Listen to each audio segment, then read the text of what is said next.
6:04, the meeting of the Master Plan Steering Committee is convened. Thank you for the members for attending this special meeting. And I want to thank Pat again for setting up the meeting, and also he once again did our minutes, which we'll get to the end. So the first thing we'll do is, the meeting is hybrid with Zoom. So I want to acknowledge that Andrew is on the call on Zoom. Andrew, thank you for joining us. Hi, can you hear me?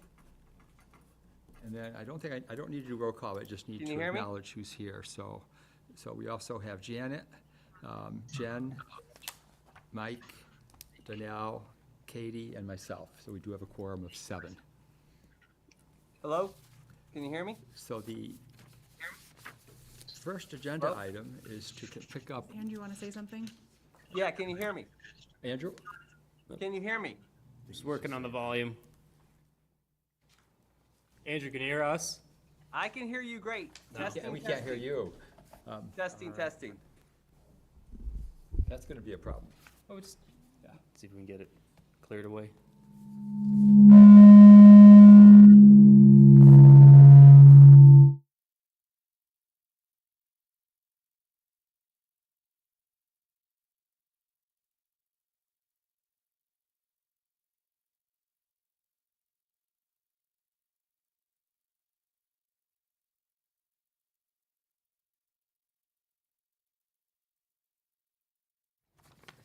And John is attending also via Zoom. Thank you, John, for attending. Is he muted? Okay. Oh, there he Yep. is. So we have 8 attendees zone tonight. And again, I want to thank everyone. I know this meeting was somewhat short notice, so we did do our best to try to find a night when the most people could attend. So I want to thank people for making accommodations. So tonight we're going to continue our work on going through the recommendations that Judy and her team have made for the 10 goals.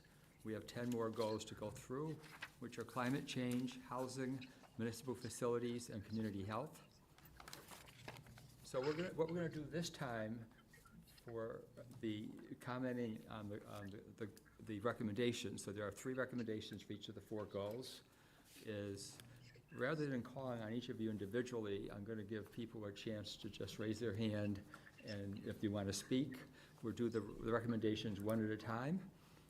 And then, just ask that people keep their comments to the topic. Now note that the recommendations that Judy gave were just intended to be representative, that they are going to be working on a comprehensive list. Must just be feedback. They're working on a comprehensive list, and what they wanted to do is have us vote on these recommendations to get a sense on the kinds of things the committee would accept. So that helps them, when they put together their list. We will have opportunities to give our recommendations, and we're talking about that at the end, but I want to make sure everybody knows that. So I think the preferred way of doing it is wait till they do theirs, and then see what they have, and then we can add to that. But people are welcome to if you want to add one recommendation tonight, you're welcome to do that. And the plan right now is for Judy to give us the comprehensive list by August 26th. So what we agreed is that members will be able to submit recommendations between now and August 19th by email to Pat, and they will be forwarded to Judy. And when she does her consideration of recommendations, she will take into account the ones that we submit. If you do recommendations after that, we're going to be meeting, and we're going to be meeting 2, if not 3 times to go through the recommendations for the final report, because we are the ones responsible for voting on the recommendations, on the implementation plan. There are going to be some things that they didn't think of that we need to add. And then the way we order and the priority of recommendations is going to be our knowledge of the town that's probably going to help us be the ones to order that. So I don't want anyone to think that we're not taking recommendations from the committee. That's obviously we're a big important part of that. And then I just want to mention very quickly where we are in the process. So we're nearing the end. We've done all the public forums, Judy and her team have done the research on the town. We've gone through, identifying the goals, and now, going through the recommendations. After we go through and we vote on the recommendations and put together a plan, we're gonna do that over 2 or 3 meetings. We'll talk about that at the end. There will be a public forum. It won't be on October 15th, or it won't be on September 15th. We're moving that into October, date to be determined. And that will just be to present the plan to the community. It isn't really looking for a lot of input, but we would certainly be interested in hearing what people think. The big meeting, the big approval is going to the planning board. So by statute, the planning board has to vote on the planning, has to accept the master plan. It's the only town board that actually has to vote on it. We can also have other committees like the select board or go to town meeting, and that's something we as a committee will decide. At the very least, we're gonna present to those bodies. Whether they vote on it or not is a different question. And we will go through, as I said in the end, we'll go through the rest of the schedule. So we did try to put together what the rest of the dates are for meetings as best as we can. And then, please, again, there will be some need for flexibility on some of the dates. So for tonight's meeting, we're gonna go through each of the goals, the 3 recommendations. Everyone's invited to give their comments, and what we're looking for is, what do you think of it? Is it something you agree with or disagree, or would you like to change it? And then we will do votes on each of the goals. And what we'll do is we'll do the consent approach. So we'll start off by doing a vote on all the recommendations for one goal, and we'll see if anyone wants to withhold one of them.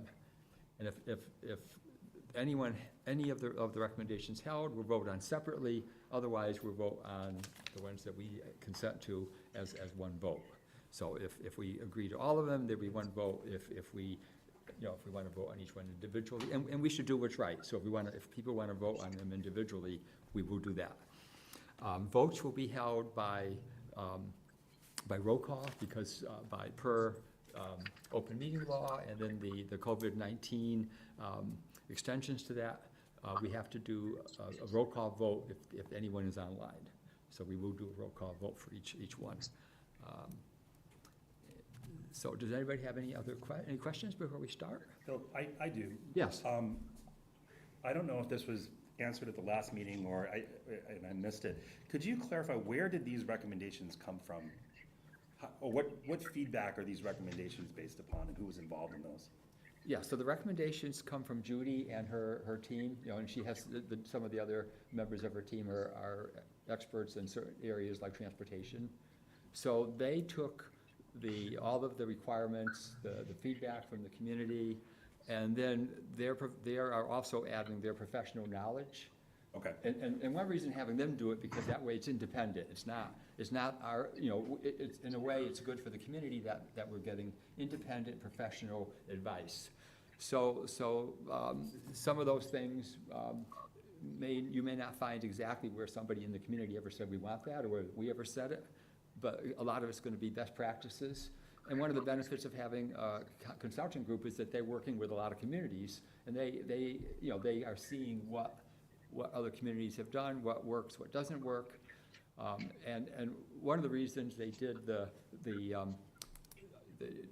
finding to go through, to do all the data gathering, is that what was important for them was to understand Walpole first, because it just can't be applying cookie cutter. This is what towns do. It's also, we're looking at them, that they have made recommendations based on how they see Walpole, based on the fact finding they did, and then based on the input that they heard and we heard from the different forums.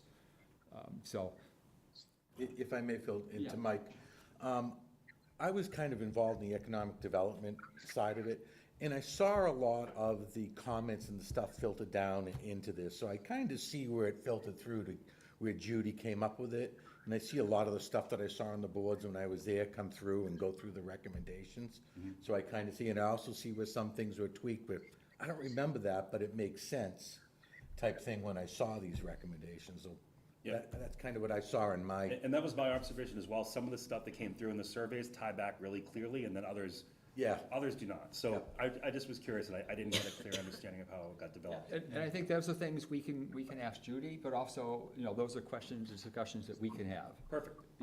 Thank you for that. And part of what our mission is, is taking all the input that we've heard and also using our expertise. We all represent different committees and different expertise or different experiences. So what our mission also is to bring that together and apply our best knowledge.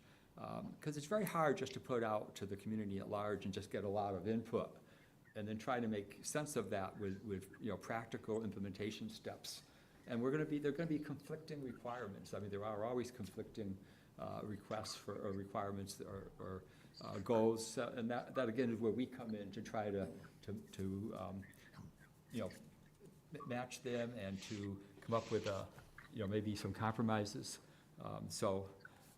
And I also want to do, that last comment before we start is that, each of you do represent a committee or a board or an expertise. So certainly, feel free to say more. If we do want to capture that input tonight. So Judy and her team are not going to be with us tonight. They're not online with us, but they will be watching this, and we'll be doing votes, so that will give them that feedback they're looking for.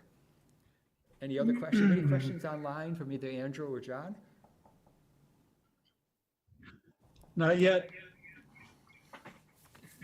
So with that, we'll go to the first set, and that was the climate change. And just find my paper here. That was me. So this is Goal 5, climate change. So the goal was build local government's capacity, provide leadership for sustainability and climate change resilience, and engage community members to do their part. And the three recommendations they have, the first one, I won't read all the detail unless somebody wants me to. I'm just gonna read the bold face. I don't know if for people watching, is this out anywhere on our webpage? It would not be yet. Is that? It is. Or is The it? goals are, but Goals, the but not details the- of the not the recommendations detail. are not. What, John? So the first one is engage MAPC to develop a client resiliency plan, building on the Municipal Vulnerability Plans Assessment and Walpole's Hazard Mitigation Plan to recommend and set priorities for climate adoption and resiliency strategies. And it just talks about, depending on where the town is most vulnerable, the plan may focus on climate resiliency in general. There's a push to better understand what Walpole can do to advance its climate change goals. Understanding what is feasible for Walpole staff beyond the scope of a master plan and green communities plan would help in this effort. More planning would also help to set priorities and prevent wasting money on projects the public may deem unnecessary. And the town is also due to update the hazardous Hazardous mitigation plan, in 2022. So I open it up for people to give their input, whether they, what they think about this, whether you agree with it or you don't. Show of hands, and if I'd certainly make a comment if you like. I don't believe that climate change has anything to do with the planning board. And they find this, I'm getting an echo, I don't know why. yeah, so John, Maybe I'm gonna, hold on, I'll shut this off. Can you hear me? Yeah, we can hear you. Okay. I guess not. This is nutty, quite frankly. The resiliency, inclusivity, sustainability, diversity, the same rhetorical, nonsensical statements that really just intellectualize a bunch of nothing. The United Nations, the G7, hundreds of billions of dollars of US taxpayer money is devoted to climate change. the town of Walpole doesn't have to be starting a climate program, particularly under the planning board. So John, if I could interrupt you, I just want to keep us on target. I mean, the whole issue of resiliency, climate change was one of the elements that the select board asked the consultants to include in the plan. So, I mean, it's there for good reasons, and I, appreciate your comments, but if you don't mind, I'm not sure if that's really appropriate for the responding to this. Well, it is, because goal. the selectmen and this committee are a small cabal of people who don't really represent the community of Walpole. And you have your intellectual ideas, but, the taxpayers, I think, feel differently about it. But John, I don't think you can make that assumption. I mean, I think we do represent the residents, and I'm not sure where you're looking about who supports climate change or resiliency, but it's here, and I think most people probably do support doing something. Just looking at the last 10 days of weather here in Walpole, but not going down that path. So thank you for your comments. I'm going to move on to. Yeah, I would just say one thing to that. If you went to town hall today and mentioned these things about these plans for assessment of hazard mitigation, vulnerability, municipality, the town employees wouldn't know what you're talking about. Well, Well, I do. yeah. And John, I mean, the town got a grant to do the hazardous mitigation plan a couple of years ago. I was actually on that. I was one of the ones who actually appeared at and there's all the town board, all the town department heads were there, and there was a lot of interest in it. But I want to keep us on target, because we do have some very important votes to take tonight. So I really ask everyone to stay on the topic. Otherwise, we're not going to get through everything.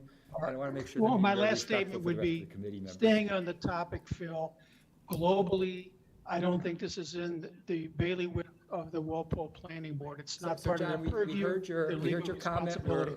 I think we just need to move on. I don't think it really pertains to what we're doing tonight. So I'm gonna go to Mike.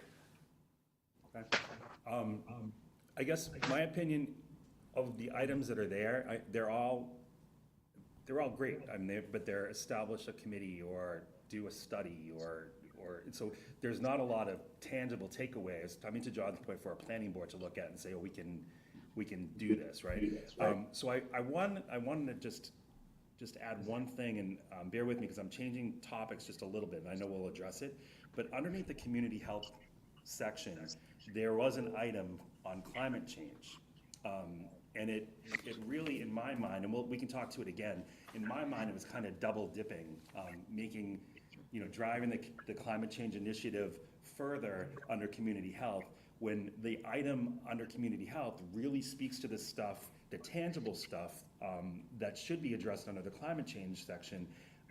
Sure, there's health impacts as a result of climate change, but really most of what's there is infrastructure-related issues, stuff that needs to be addressed, road access for emergency vehicles, flooding concerns, power lines, phone lines, heating and cooling shelters for at-risk community members. That's all stuff that is a result of weather conditions and needs to be under climate change and not under community health. So you would prefer seeing, I think on the climate change, it's 10.3, which is the recommendation for identify and address health-related impacts on climate Yeah, change. 10.3 on community health. Move it under to climate change. Yeah. And I think your other point, by the way, I did omit one thing. I'm gonna read all three of them at the same time. So when people comment, they can comment all three. Otherwise, we'll make things. So I'm sorry for more switching efficient. subjects, I just wanted to make sure that I think it should be realigned. So in addition to that, do you support or we're gonna do both. Sure, But if you yeah. And I think your comment about, so there aren't here a specific, it's more studies, like you said. That's something we can also take a look at.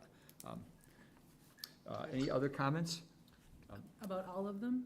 Or This is just for the one? three. Yeah, let me read the other Yeah. two, just so I think you everybody's. can probably just read the bolded part, Yeah, let me do that. because the rest of it is like for us as committee members, it's not like, So, so the other two are, work closely with the Green Communities Regional Coordinator to meet benchmarks, establish a townwide net zero emissions goal, and explore additional opportunities, including coordination with future MVP action grants. And the third one is establish and recruit qualified volunteers for a sustainability commission. And I just want to mention for food disclosure that I am the co-chair of Walpole Green that they mentioned here, but anything I say here tonight, I'm not representing Walpole Green on that. So any additional comments? Oh, I was just gonna say that I think it would be helpful if there was a specific, we talk a little about like, improving public awareness, like if there's an educational component, I'm not sure which one of these, if it's sustainability, but regardless of your personal beliefs of climate change, there are economic reasons why it's good to do this for the town, so people can, just have the facts in front of them, not whether or not, Walpole's not gonna change climate change itself, but just to say, there's incentives and tax breaks and grants and things that we can get if we do these things, and not to mention there's state limits that are coming in effect, but I just think if we could have a little bit more, that might be an additional one outside of these three, but I just think really pushing the education so that people will say, why is this important for Walpole? Regardless of how you feel about the underlying, a lot of these things, right? Regardless of how you feel about housing, zoning, lots of things are good for Walpole, whether or not you personally believe in them. And I agree with you. I think all three of those are good, but are they the right three? And can we have more than three? And are they the most important three? And by the way, they're going to give us a whole set of them. Okay. So they're just looking for a sense, but I think it's I think both points you're making are important. And when we do our vote, what I would suggest is that we include those additional things people say, because I think that's something we do want to get back to Jody and her team. Any other comments? No. So with that, what I would propose, a motion to do a vote, it would be on the three items under climate change. And then I would also propose that we add the 2 points, the point that Mike made on having some specific action items, and the point that Jen made, having an educational aspect of it. And again, how they would frame that, we would leave it up to them. Is there anyone who would like to leave out? I want it to be more specific to move the item 10.2 to the cloud. Oh, and then, I'm sorry, I missed that. And you want to move, yep, 10.3. 10.3. Yeah, sorry. Yeah. Move 10.3, okay, yeah, that pardon me, Another yeah, discussion, I missed okay. that, no, pardon me on that. Yeah, so that'd be the third thing. If we're bringing up 10.3 before we vote it, can I ask a quick question? Yeah, So they mentioned specific areas. and let me just read to, it just says, assess, identify, and address health-based impacts of climate change.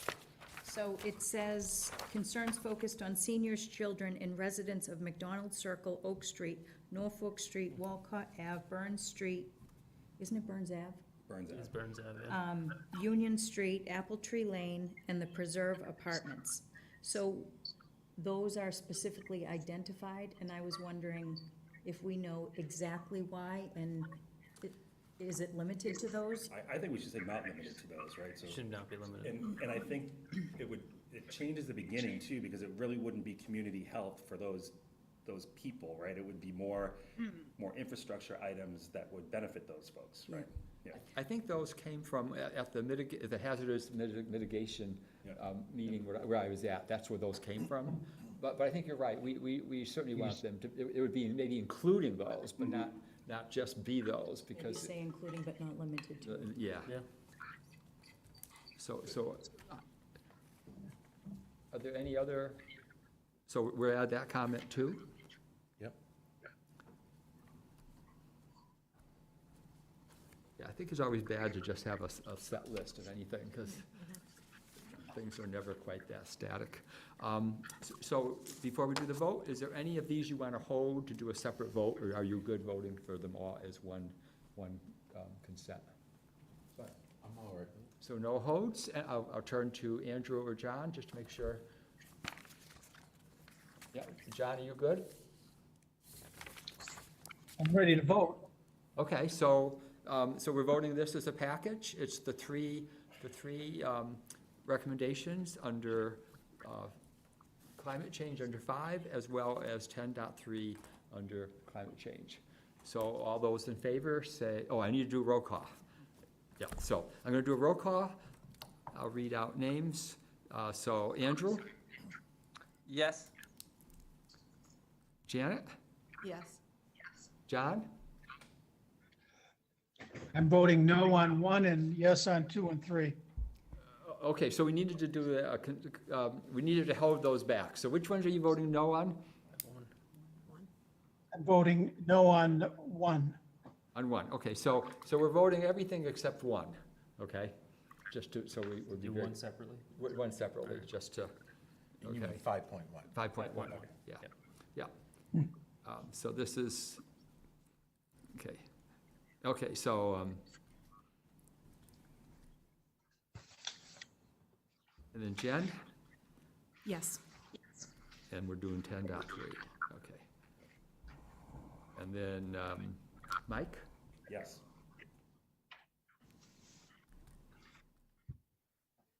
and Danielle, Yes on all 4. okay, and Katie? Yes. And myself is yes on those. So on the consent, we have a unanimous vote, which we were gonna have. And now we're just vote on 5.1, and I'll do it very quickly, I think we know what it is. So Andrew, 5.1, Yes. Janet, Yes. John, No. Jennifer, Yes. Mike, Yes. Danelle, Yes. Katie, Yes. myself, yes. So the vote is, so it's 7-1-0. So that's for 5.1, and all the others are 8-0-0. Okay? So thank you all. So with that, we move to housing, and that was goal number 6. And again, there were 3 recommendations for housing. So the first one is, so the main goal is increase the range of housing types and affordable housing supply to meet needs of people throughout various stages of the life cycle. 6.1 was inclusionary zoning. 6.2 was promote downtown housing, ideally in conjunction with planning to work towards compliance with the MBTA communities legislation. 6.3, evaluate the effectiveness of the zoning for older adult housing developments.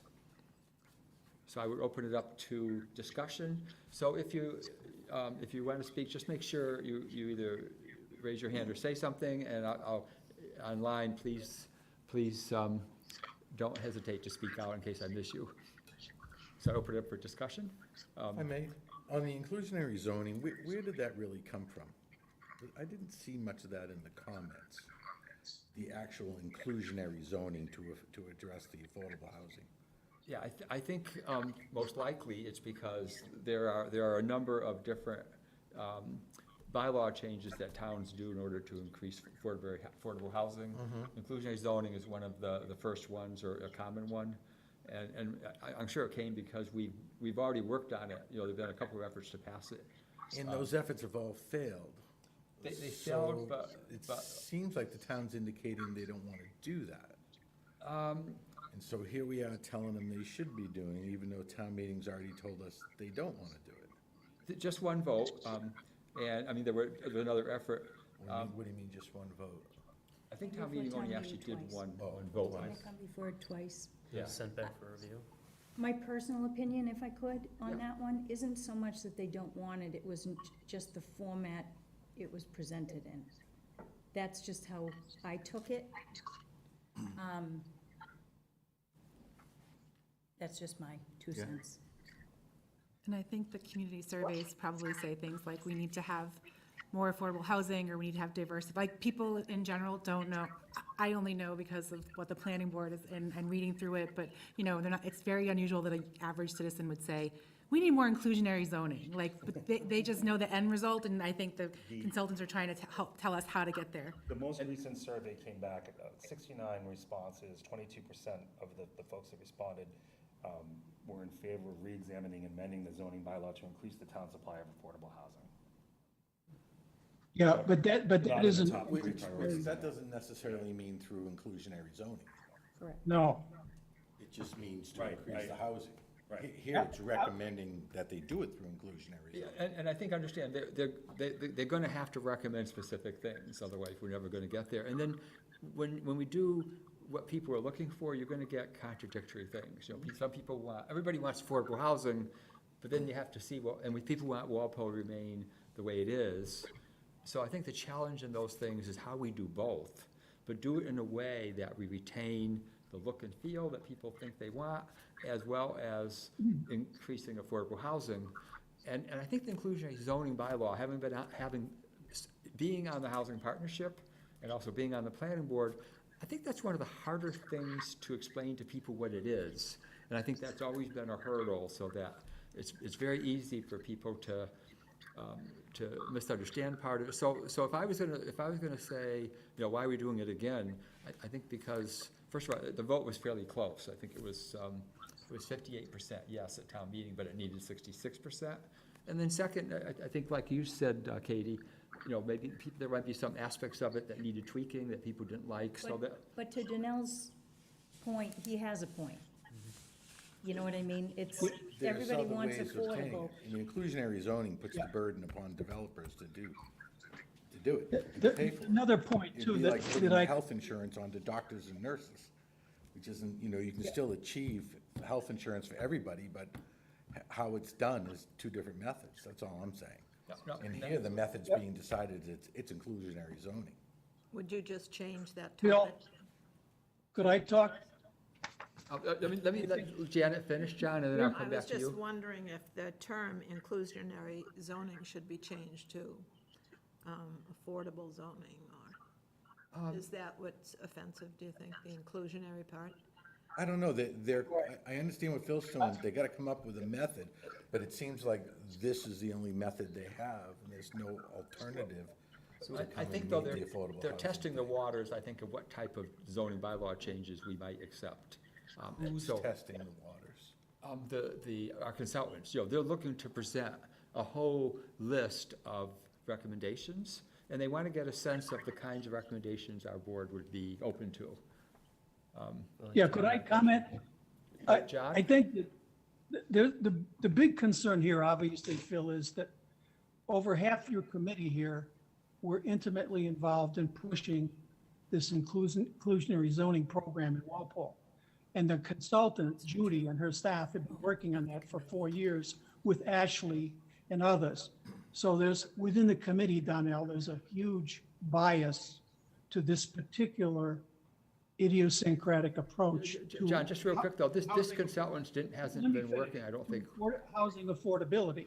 And I think Mrs. Fasenello is correct, that if you want to look into zoning change that will accommodate affordable housing, it should be a generic statement and not use any of this reference inclusionary zoning to this particular approach. The approach they came up with the committee is very socialistic, government-driven, government-centered. It is not really inclusive or inclusive or acceptable to the private sector, to the development sector. So John, just gonna stop you there, because I think a lot of those comments you make are not necessarily well accepted or true, I mean. They're not accepted by you, Phil. You have a particular bias yourself. Well, So, maybe about that, but in that terms being of said, having it go to other ways I of doing think it, I'm you in could agreement with you. take Yeah, inclusionary we're gonna do a zoning vote out. on Saying that. there's any No. bias here, Yeah. I'm just saying. that- Yeah. So, I think when it comes to this recommendation in general, it certainly is one option. There's a litany of others. changes that if we take a deeper look into our zoning, probably could help facilitate that sort of affordable housing growth naturally. I mean, inclusionary zoning or affordable housing, however you want to call it, it's looking at the fact that time goes on, that our housing stock is going to naturally increase. And then it's kind of two things. We're obviously wanting to provide housing for people of a lower income, provide that opportunity that's there. And to also think just practically in terms of what the town has to deal with in terms of regulatory measures, you also want to be able to put yourself in a comfortable position to avoid projects that may be burdensome or may be disadvantaged, it may not be the most, I don't know what's the best way to put it. You want to avoid something that may be overly dense or overly difficult for the town to kind of deal with in a certain time frame. So you want to be proactive in how you zone and where you place these, and where you create opportunities for naturally occurring affordable housing. The inclusionary zoning, I mean, whether that's the option to go forward with or one thing, that's certainly up for this steering committee to And discuss and debate. we're gonna do a vote on But it. there's certainly a multitude of different options in terms of taking a deeper dive in the town zoning in particular is, you know, Yeah. it's very much a need for Revamp effort, exactly. Then maybe 6.1 should be reworded then. Or just a different title. I was gonna ask too, is inclusionary title zoning a is- term of art? Like is it a term of art? Is there a standard definition of what like if Yeah. you say that, does it mean the same? Okay, Yeah, there is. yeah, because I was like, maybe they were meaning it more in terms of like, make it more inclusive type of thing, but like, we just have to No. be careful about how we say things. Yeah, I think again, going back, they were looking to have a very specific recommendation. Can someone just define that, so for the record, everybody knows what we're talking Yeah, about? yeah. So inclusionary zoning is when projects, and towns adopt what parameters they want to have. But basically, it requires that a development over so many units, say over 6. I think it's over 10, isn't it? Depending on however you want to write it. Right, yeah. Well, the proposal It was may be 10%. Yeah. A certain percentage of them have to be affordable. And there is very strict definitions of affordable. It's based on the area average income, Area median income. area medium income, and housing can't be more than 30% of it. So developers are incentivized to do that because the bylaw allows them to build more housing. So the whole idea of it is that there's a trade-off of knowing that developers are taking, a cut in their Sales. what they're gonna get. Yep. You give them more dense housing. And so there's a balancing, and if it's written right, and that's why a lot of work goes into writing these, it's a trade-off, or that actually is good for both the town and the developer. And the reason you do this is because everybody is concerned about the unfriendly 40B projects. We get unfriendly 40B projects because we haven't met the 10% subsidizing housing inventory of that for Walpole. Like a safe So, harbor. Yep, so, yep. so we also hear from everybody, they don't want 40B projects. So one of the ways to get to that subsidized housing inventory to the 10% level is to do things like inclusionary zoning, because you have to do something. It's not just gonna happen without the town doing something. So again, these are those trade-offs of how do you address the issue that people are concerned about these very large 40B projects that may be out of scale to the neighborhood. And we do need affordable housing. I mean, I think everybody recognizes that that's a real problem in eastern Massachusetts, a real problem in Walpole too. So this is just one of the type of zoning change, bylaw changes that could be made. I think, again, they offered it as a very specific thing, and I think we should vote on it as it is. I mean, because that just gives a sense. If we want to vote on another variation of it, we could do that as well. So I do have one comment on that. So in the context of this document and kind of how other things are written, we just looked at and voted on one that basically said, we're gonna set up a commission to look into this. We're gonna set up this to look, a committee to look into this. This is very prescriptive, Yeah. right? So this is very different than some of the other recommendations. I think we wanna get to a point where we're making these kind of firm recommendations, but if we're staying in the theme of the others, right? This shouldn't be so prescriptive, and maybe we should make a language change, just saying that, to Pat's point, there's other options, including inclusionary zoning, that would get it there, right? Yeah, I mean, that's kind of, I guess I don't want to jump, go ahead, John. I have to caution you. He is absolutely right. Phil, you gave the dialogue, but you got to understand that it's very dangerous for the Barrett Group, who's made a fortune promoting inclusionary zoning in Walpole and doing studies and reports, to be recommending this specifically in this package. It's very dangerous, I can just tell you. And your dialogue is not even 1/10 of 1% of the alternatives. And it's very interesting. and of people in this committee, I know, I've been here in this, involved in this for 50 years in the town of Walpole. The problem of affordable housing was created by the Walpole government and the Walpole zoning regulations themselves. It's not that the town of Walpole is protecting the public from developers. It's the fact that it's been unable to build affordable housing. There's two types of affordable housing. One's low-income housing. Another type of housing is moderate housing that's reasonable for young families. It doesn't necessarily meet state requirements, but we can have a lot of that if we have zoning amendments and not being done by a committee that is really not from the housing committee. There's no input from the development community or the housing business. John, we can't hear you. John, we can't hear you, I don't, Zoning, and no interest in what was recommended. That's why it didn't fly, and it won't fly in the future.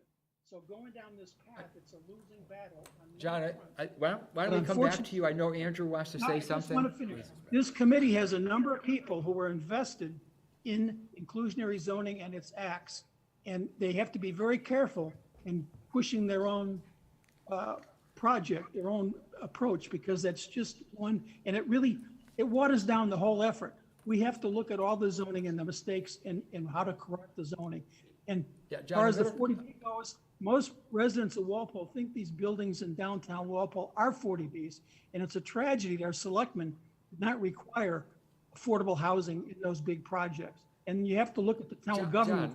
John, I think, I just wanted to let you know, inclusionary zoning would have required those large projects to have affordable housing. Because we Well, don't have no inclusionary no zoning, one's gonna do that's why there is inclusionary I don't none. think we should defend. But we shouldn't, but I just want to Get clarify into that. personal opinions. No, no, and I don't that's think we not an should do opinion, that. though, that's a fact. I mean, I Yeah. just want to, so, but I do want to call on other people, so, If so, I may fill on that? Yeah. Just to go off of Michael's comments. Yeah. I'm kind of in agreement with what he was just saying in terms of all the other ones are recommendations to form a committee or to do this or do a study. This inclusionary zoning thing, I agree, but the topic is increase the range of housing types and affordability supply. And here we're just giving one situation. This should be in a list of many other but it will be in the final list of recommendations. But it isn't Happy here. It's not, But then why would we be voting on it now if it's not when it's finished?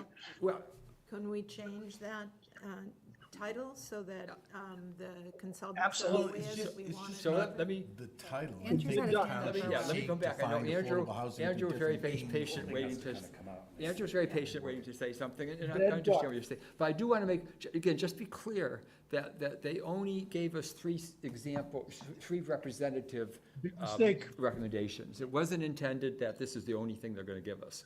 I think they gave us this one because they wanted to see, what we would think about those kinds. But I'm going to call on It's Andrew. gotta come out, and we'll talk about it when the other ones get here. Andrew, Hey, so I just want to talk a bit about why I think inclusionary zoning does make sense to be in here as a concrete recommendation, as a prescriptive recommendation. And the reason is the housing production plan that we passed in 2019 had inclusionary zoning as the #1 recommendation. And over 50% of Massachusetts communities have some form of inclusionary zoning, whether you include our neighbors like Norwood and Sharon. And so the reason it's prescriptive is because, frankly, it's a no-brainer. This has been now years where, whatever you want to call it, like John just said, he said, it's a shame the selectmen didn't include some affordable housing in those downtown developments. That's exactly the problem we're trying to solve. And to take a step back here, there's really two problems behind this whole housing section. And we're going to get into the other recommendations. People say that there should be other recommendations besides IZB. Of course, we're going to talk about them in just a second. And I think we should add more. But the two issues when it comes to housing are, one, we have a bunch of unwanted, concentrated multifamily developments, right? 40Bs or the downtown market rate apartments. And these concentrated developments came through over and over in the surveys in terms of public outreach. We didn't like that kind of development compared to the look and feel of Walpole as it's been for decades or centuries. That's one problem. The other problem is, well, we have a lack of affordable housing. I keep mentioning recruitment challenges in the fire department, or with teachers, or with baby boomers who are downsizing. There's just a lack of housing choices. And so the reason that these two issues are two sides of the same coin, as we've talked about, is that our SHI reflects the lack of affordable housing. It's below 10%, hence the exposure to these 40Bs.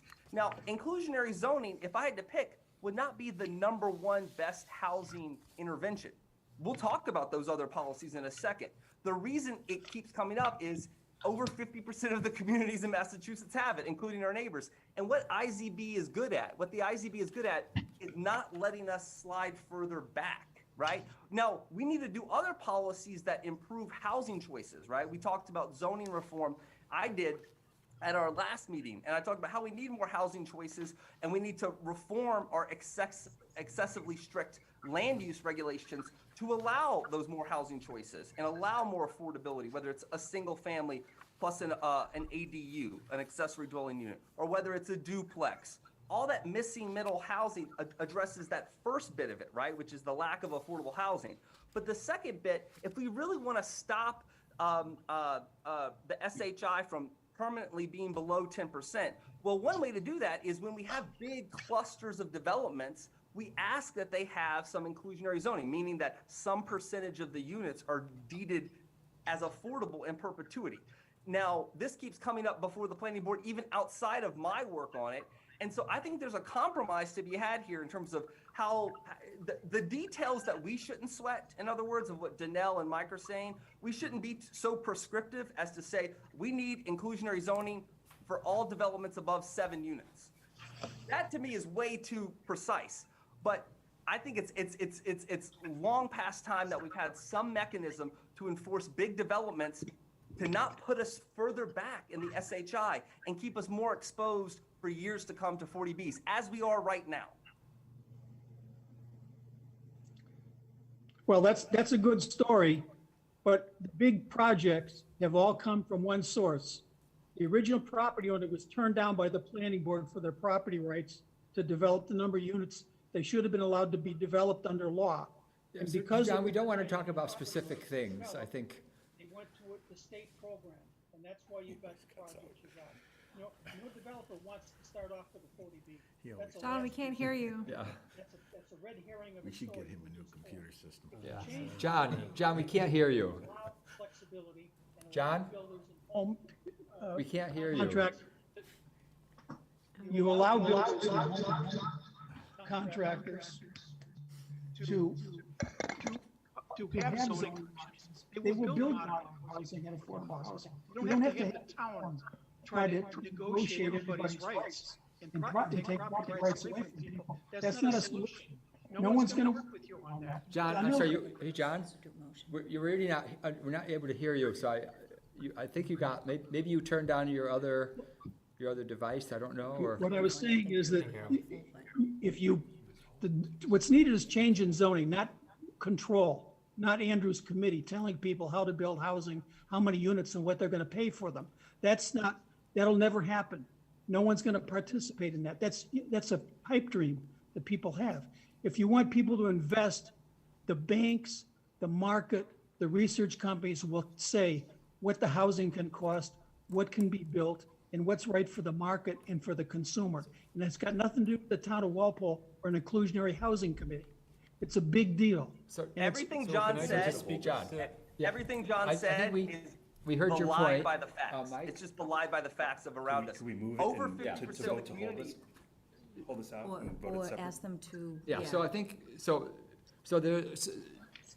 we're gonna hold this item, we're gonna vote on it separately, okay? And I do want to reiterate that, again, two things. One is that these were intended to be just representative, so there's gonna be a lot of other, as Andrew alluded to, there are a lot of other zoning changes that could be made. Second, that we do have to have some prescriptive things, because there has to be action items that come out of the master plan that can really be implemented. So there's gonna be a range of them. I think in the climate change, it's probably less obvious what those might be as opposed to things like zoning bylaws. But we can add something tonight if you want. But I think by voting, We will give an for, indication of what. you know, I don't want to say against it, but for revision or expansion, Yeah. at least directs Judy's team to know that we want more, whereas if we vote in favor of it, we're just saying we accept what's there. If we vote no, and then we're And saying we don't want it at Yeah, all, and and that's I not don't think true. we want to accept it, I don't think we want to fully, destroy it either. I just think we need it relooked at, explained. revisited. Zoning changed. You don't have to use the word inclusionary. That's what kills it. I think exactly right, and I think just what you said, we have to come out with action items, and action items would be to change zoning. Not necessarily to change to inclusionary zoning, but change zoning. Yeah, To enhance it. That would be the action item. So let's talk about that. How should we change zoning to improve affordable housing? Excuse me? I didn't hear you. I don't think that's the purview of this committee to figure that out, those specifics, though, like, Well, at some point, we're gonna make, this committee Right, will we can- make recommendations, and we do have to have, based on the state law, we do have to have actionable items that can be done in the long term and short term. right. And so there has to be really things that we come out with. So I think maybe that word inclusionary may be something throwing people off. We'll come back to it in a minute. But I just want to put a little defense in for it, because it's, as I Andrew wish said. that Judy's a staff lot was of- here, so that we could figure out if she purposely made 1 be this, and 3 says evaluate the effectiveness of zoning for older. Yeah, I'm trying to, I think she like- threw that out there as like to see which side of the balance we go on. yeah, so, and that's what she's looking for. So we'll do some votes, we can add one if we want as well.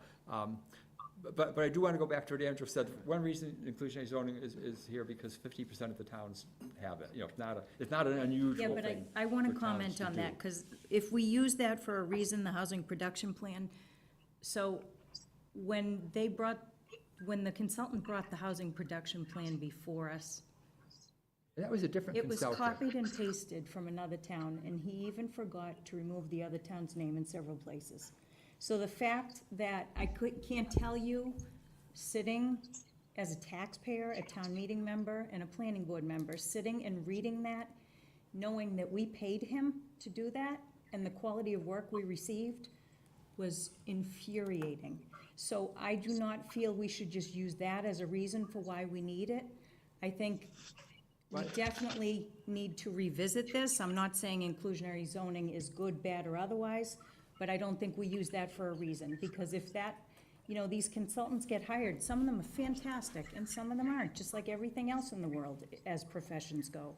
So as that goes, perhaps that was the trend, and they were going from town to town, and that's why 50% of the towns have it that way. But the Who motion that came to knows? town meeting was one that was put together by the joint committee of the Housing Partnership, the Zoning Board of Appeals, and the Planning Board, and that joint committee that you were on, I think, voted unanimously to bring that new language forward. But we should move on. We should move on. Can we make So- the vote not to yes or no, So but let's- just to say expand on number 1? Or expand number 1? Revisit it, bring it back, yeah. Or retitle it. Yeah. Can I just Retitle. ask, Well, it's not- it's the may I whole ask a thing. question? Can I ask a question? What do you mean by revisit it? Like, how do you want to expand it? I think Not it's as limited, Pat give said, options. there are so many other options, let's see if we can develop them. I do want to You have expand on that in a one commission area, to- if you just don't mind. Study So- zoning change. What was that, John?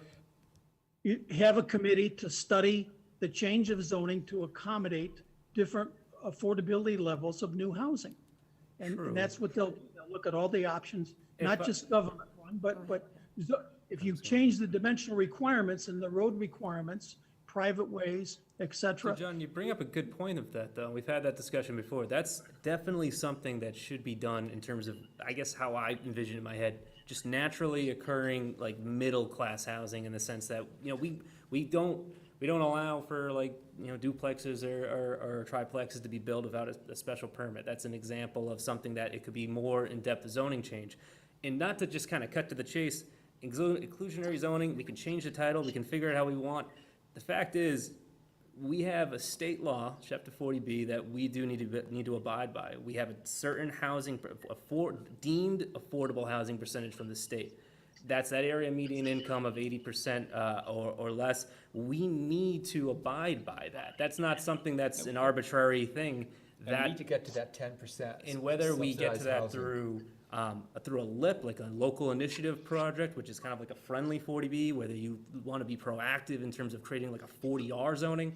40R is It's for like smart growth zoning where you can have an affordable overlay, usually in transit centers. Those are things that they do have an affordable component to it that is required, that has to meet certain guidelines deemed by the state. So it's multiple things. You bring up great points in terms of wanting to make more comprehensive zoning changes, but we do need to also kind of keep in check that 10% number. And I don't want to say it like that, keep it in check, because we do want to create natural affordable housing, but you know, if we don't, that is kind of that one thing that hangs over all towns is especially where we are. We're in an area where people want to live. We're in an area where people want to develop. So it's always going to be an element that if you're a developer, you can utilize that to your advantage. And so we want to be able to put these locations where we want to have them. What you're missing, Patrick, is that developers don't want to build those big projects you're talking about were built under duress of having property rights taken away. And that doesn't have to happen. Walpole can be smarter than doing that again and making that mistake. You know, your 55 Summer Street was a 3 estate lot proposal first, then it was a 29 unit open space housing project that got turned down before it became a big mega project that no one wanted. And the town's got to face up to it. Our senior villages requires what, 15 acres, 20 acres? That's ridiculous. Yeah. That just says they don't want senior villages. They don't want to make affordable housing for seniors. But yeah. And that we have to admit that's a mistake, and we have to change that first in our book. And the market will provide you the moderate housing you want. So I think there's lots of ways we need to get to more affordable housing. Some, as like Patrick said, is we need to have some affordable housing that adds to our subsidized housing inventory. And then there are other things we can do to promote more, quote, affordable housing, but we need both of those, and those are going to be different changes in our bylaws. So, but I think the 6.1 should be done to, instead of inclusionary zoning, should be, you know, obtain affordable housing through, you know, the 4 or 5 items that Pat just listed. Those don't Inclusionary necessarily zoning, give affordable all housing those to tools.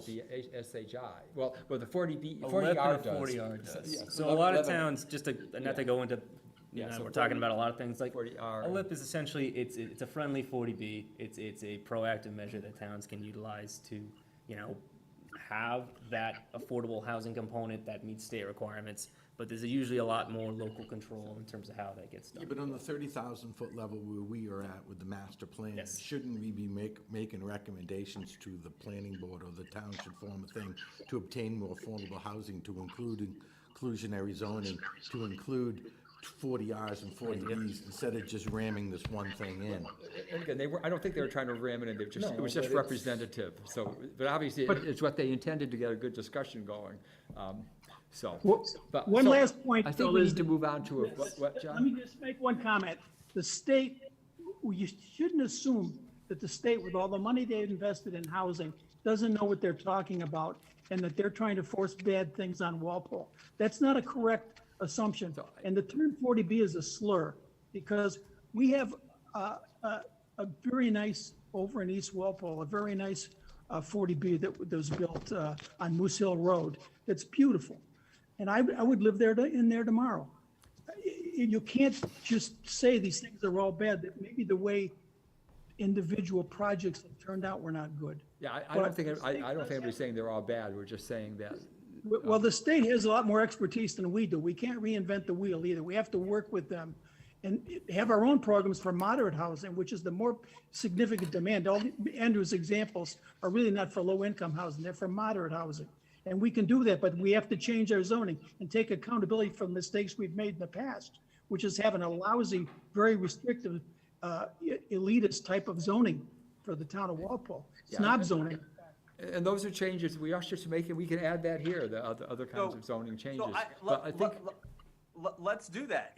Just because I agree with Danelle and I agree with John on this point. If there was a number one recommendation that gets at Mike's point of not being too prescriptive, too narrow, if there's a number one recommendation I would want to see in the housing section, it would be reform Walpole's excessively strict zoning to allow for more housing choices. That will naturally allow for some affordable options as well. So I'll have a compromise here. Let's vote, let's water down or move down inclusionary zoning if we have as our top takeaway that our setback requirements, height requirements, dimensional regulations are too strict, and we're losing all the missing middle housing. So why can't we have a starter single-family home on a quarter acre? Why can't we have by right duplexes in the GR? So why don't we add that to the, I think that's good. I don't think that's a compromise at all. I think that's that's being Yeah. direct, and Yeah. saying what we want, right? Yeah. Let's have a No, study. I'm saying, if your point is we need to change zoning to allow for more affordable housing, if that's how you read inclusionary zoning, and you don't want it to be so specific to the specific idea of inclusionary zoning we've entertained in the past, Yeah. then let's make it broader. Let's Yeah. say, reform Walpole's excessively strict land use regulations to allow for more housing choices. And then the details, we can allow the planning board and other experts to weigh in.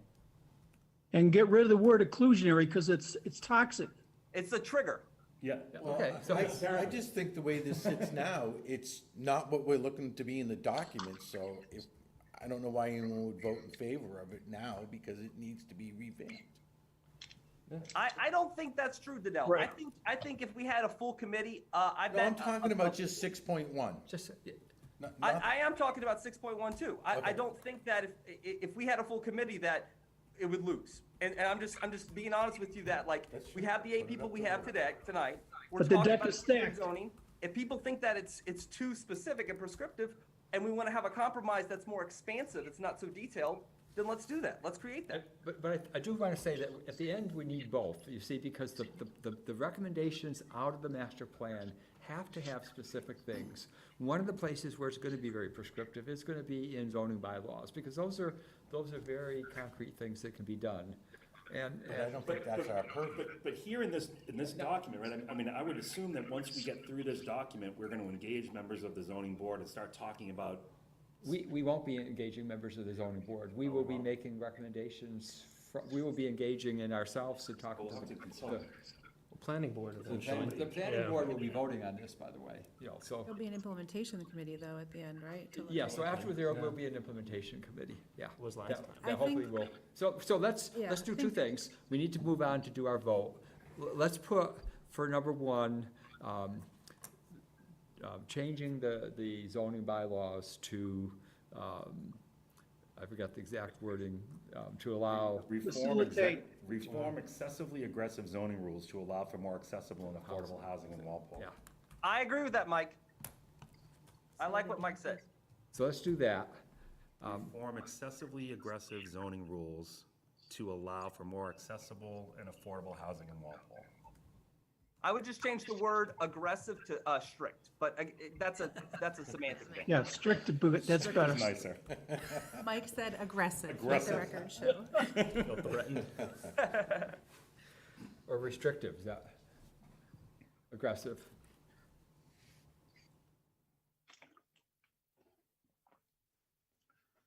Did we say restrictive? Is that what we settled on? Restrictive instead of strict. Either one. Either one, yeah. I mean, what it is, they're very They'll restrictive get in it. terms of Yeah. dimensions, And that could include inclusionary zoning or other. Well, yes, it could, yeah. And again, just know again, I think the point Pat made, just, we don't want to lose it, that we still need to address the subsidized housing inventory. And there's good reasons to do that, not just 40B, because we do need more affordable housing. Just market-based housing is becoming so unaffordable.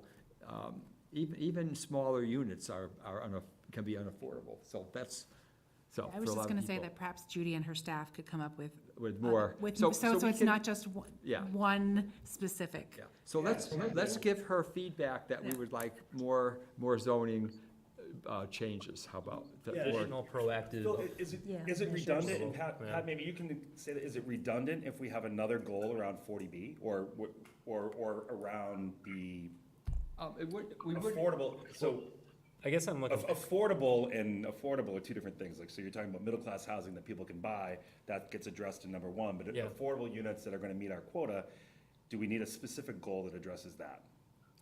I mean, in terms, Or not should be goal, both, but the same action thing? item. Or, We should yeah. do both, right? Yeah, I think Because you it'd can be have that. redundant to have two. Okay. yeah, I don't think, well, so I don't think it would be redundant to have two, because I mean, you're looking at our existing zoning to what we were all talking about in terms of being overly restrictive. But then we also do have that need to Okay, meet but subsidized So I think that housing. we should So have a second goal that looks at that specifically, right? looks at subsidized housing measures. Yeah. Yeah. To address the. Subsidized housing. Subsidized Yeah. housing, yeah, so that's fine, yeah. Yeah, it's two different, I mean, it can be two different things, and when people say affordable housing, by the way, adding to our subsidized housing inventory, when you look at the numbers, it's not really that affordable. And those are tangible, Those are, those are goals, right? Goals, Those yeah. are, yeah, Yeah. okay. yeah, Get rid of inclusionary, call it proactive subsidized housing. Right? yeah. Let me get back to my notes. So do we, maybe we won't do a vote on the inclusionary zoning and we'll replace it with, Reform, restrict. yeah, reform, Perhaps we make a Restrictive. motion to replace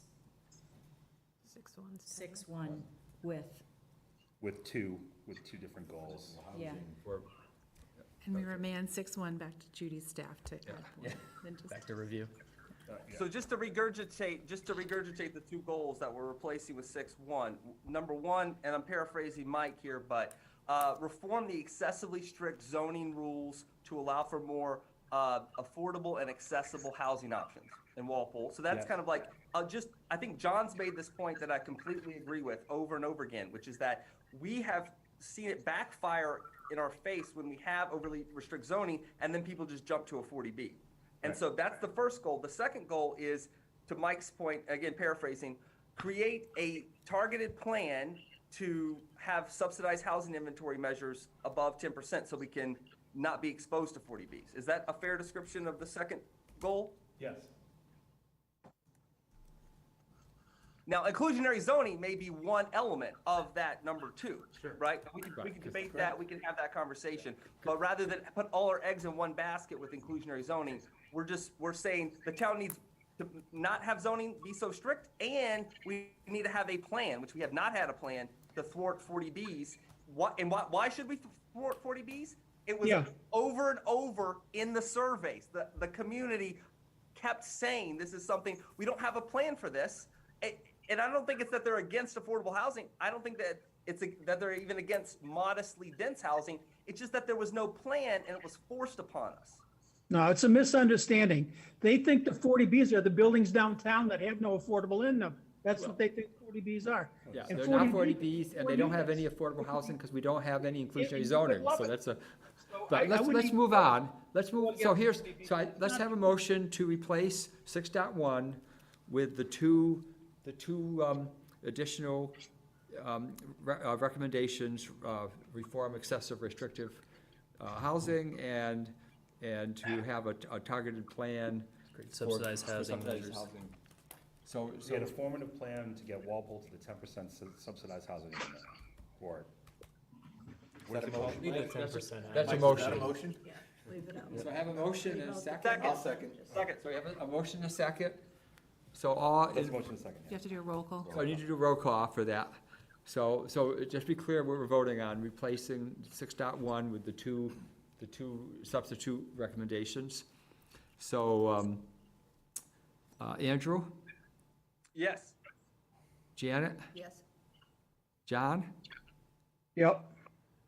Jen, Yes. Mike, Yes. Janelle, Yes. Katie, Yes. and myself, yes, so that's 800 unanimous. And now, does anybody have any other comments on the other, the other I do on 6-2. 6.2, okay? Yep. So this one threw me because I know that the MBTA community legislation has come about, but at the community meetings and all around town and at the selectmen's meeting I went to, all I have heard, in fact, it was very strong at our community meetings, that people did not want new large housing downtown. It was repeated by group after group, and they felt that it was the big projects, it's not so much the smaller projects. So I would accept this if it said promote a variety of housing in conjunction with planning to work towards compliance with the MBTA community legislation, and take out the last sentence that says the optimum location. But otherwise, I feel I'm not representing, we're supposed to be here representing the people, and the people spoke. And I feel if I vote for it the way it's worded, I'm voting against what the people told us. So I can't vote for it in its present form. Yeah, and I just want to mention that those large so-called apartment buildings in the downtown area, they actually are within our zoning bylaws. There's nothing. That's not the question. The No, no, but- question was, people came out and said they didn't want it, they had enough, it was too much too fast, they didn't want more, they wanted commercial merchants that they could patronize. They mentioned things they wanted. They had no problem with small developments, but they did not want any more, and it was loud and clear, it was repeated by group after group. So it doesn't matter whether it's zoning or not zoning, it's a situation of, if we put that in there, we're supposed to, the master plan is supposed to represent what the community wants, a future look to what the community wants, and the community said they did not want that. So whether we want it or don't want it isn't the question. The fact is, they came out and told us they didn't want it. But that's the whole purpose of the MBTA legislation, is to. So, to Katie's point, and kind of tying back into this, I would probably, if you want to remove downtown, I would focus on transit-oriented housing, because that is connected to the MBA too, so it doesn't necessarily dictate downtown, it just needs to be a transit. And that's why I said take out downtown, maybe put a variety of, and take out the last sentence that says, because if it's mandated by the state, we don't have a choice. It's not a situation of we're going out and seeking it, or we have to do it. Do you know what I mean? It's a situation of, by putting it in here, we are reflecting that that's what the community wants for the future, and that's not what the community said. And has, Can I jump in? has that been finalized? I Got just, finalized yesterday, so I'm still going through. I just want to say, but I think this is just saying that optimal location for housing is in the downtown area. That's just a. But the communities do not agree, Phil. so I just don't to know jump exactly in, I think the community didn't like the big apartment buildings downtown. Yeah. That kept coming in over and over. That's not the same as saying the community doesn't want housing downtown. That's why I'm saying don't To change it, to specify change it. Yeah. I'm not saying, that's exactly what I just said. I said, Yeah, they and so I they think came the out way and we- said they didn't want those big developments, they weren't opposed to the smaller ones. They did blatantly say they wanted us to fill the commercial spaces. That's what I'm saying. I didn't say, I just think we take out that sentence and we take out the word downtown and maybe put a variety of. Well, Katie, what the planning board should do right now, there's supposedly more big projects just on the drawing boards to pop. John, that's not what we're talking about right now. We're talking about the recommendations. You have a moratorium for a year to study that. Otherwise, the cows are gonna be out of the barn by the time you close the barn door on the master plan. To other people, I actually, well, I think to Andrew's point, it's more, people don't want these large apartment buildings, not that people don't want. But this doesn't people living- specify large, small, or otherwise. How about this, Katie? What if we said promote modestly sized housing in downtown? No, I think in it shouldn't be in there at all. I'm sorry, what? Like I said, I think How about in the it's appropriate referring to the MBTA Character communities legislation. That's what this refers to, and as Patrick said, you could put around transit or something like that. I don't think we bring the word downtown. By doing that, in my eyes, we are saying we are looking to attract it downtown. The MBTA community legislation, he said we could use transit. I think then we're not specifying, we're not saying, no, you can't put it downtown, but we're not saying, yes, we should put Why it don't you want downtown. housing downtown, Katie? It's not that It's not I- me, Phil. And I don't think it's downtown. I think this should be more aimed at a broader Don't restrict it to, we have other transit areas. Okay, so, yeah, so let's change it to transit, but.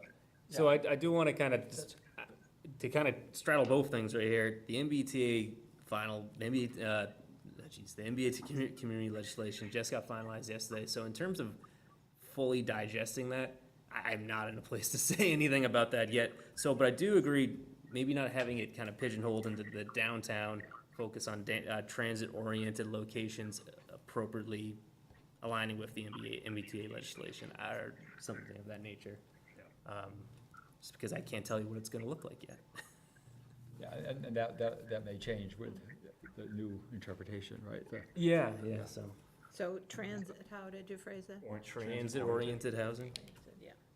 you can say public Katie, you transit. think that's better? I'm fine with that. So am I. It's good. Any other comments? I'm in agreement with that. Okay, and everybody good with number 3? Are we gonna get rid, excuse me, are we gonna get rid of that last sentence about downtown? I think we're gonna change it to transit And the instead of title, right? downtown. Yeah, so Yeah. promote transit-oriented housing, or public transit-oriented But housing. we're keeping the optimum location for housing. I think that's more opinion-based, and I don't know if that. Yeah. Yeah, that should come out. Because again, we can't say that's where that zoning is actually gonna go yet. Or, at all. Just strike it. So the motion will be to Change Strike this. change downtown to transit-oriented and strike the last sentence. Yep.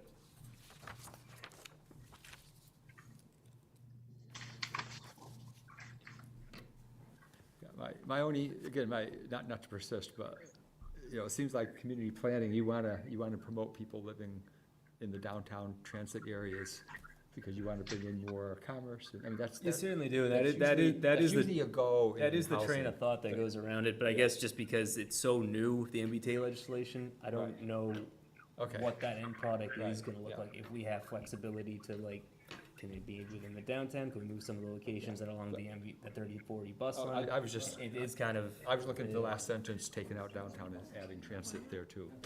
That's what. Does anybody have comments on the third one?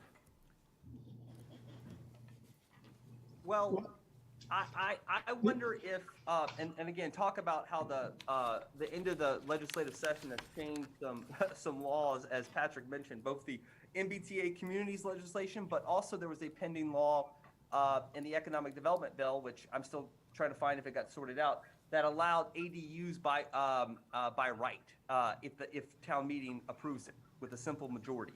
And I'm wondering, when I hear about the housing needs of older adults, I less often see the practicality of AQVs, though that's important. I often see the need for accessory dwelling units. And allowing those ADUs or in-law suites or whatever you want to call them, by right, would do a huge service to seniors who need those, and allow that. I think that's, talk about John's point about making zoning simple and not have the discretionary approval process and permitting that often gums up and frankly bids up the cost of housing. Just let people do ADUs if they're within a certain modest size, let them do it by right. And I would like to see it remove the family relationship thing. Doing just an accessory housing that anybody can live there rather than making it be very restrictive to an immediate family member. Because that also helps elders because they can actually rent out part of their house. It adds to the housing stock.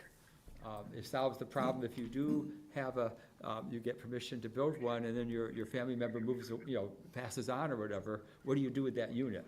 Do you want to propose that, Andrew? What you just said, or? Yes, I honestly think it's something fall town meeting should do before we even pass this. Yeah, I know, but that's right. Well, Andrew, Patrick was recommending some of that at the last planning board. Well, I think There's another thing on that, the seniors, I see at all the wakes and funerals lately from Walpole, they've all retired and moved to adult communities in other towns because there's no capacity here. And this thing about 15 acres is ridiculous. A senior village should be able to be on 3 or 4 acres. And what you're doing is you're losing a lot of the people who built this town and lived here their whole life because we're so inflexible on the senior village on a 55 and over. And there seems no reason for that. Why can't they have a smaller requirement on area than 15 acres? Yeah, that definitely, so 6.3 definitely goes back to just reforming that section of the zoning for sure. I was gonna say too, that maybe Judy's staff could take the comment that, much like the language we came up with for our revised 6.1 was a little bit stronger about, reforming unnecessarily restrictive zoning. This could be a little bit more prescriptive instead of just evaluate the effectiveness. It Yeah. could be a little bit more, Come up with something. Right. So on 6.3, yeah. yeah, I and mean- do, the 15 acre. Yeah, like we can vote on it, but maybe in the next draft that comes back, it could be more prescriptive and less, let's look at how things are, because I think, just from your comments all here, I can tell you what evaluate the effectiveness of the zoning right now. I know what the answer to that question is. And come out with recommendations. Yeah, or just like we said, like that, I felt like the language that we came up with 6.1 had a little bit more teeth to it. Yep. Okay, are people good with that? Yes. So unless we have a hold, we'll vote on these, together. So 6.1 became the two, We already voted on that one, right? Already voted on 6. We voted on that sorry, one, yeah. excuse me, yeah. So I'm sorry. 6.2 and 6.3. Pardon me on that. So we're voting on 6.2 and 6.3 with the changes. So the changes are, in 6.2, we changed the word downtown to transit, and we took out the last sentence, I guess, is what we did in the end. And then 6.3 is that we want to make it more prescriptive to have some actual recommendations, including things like the 15-acre restriction.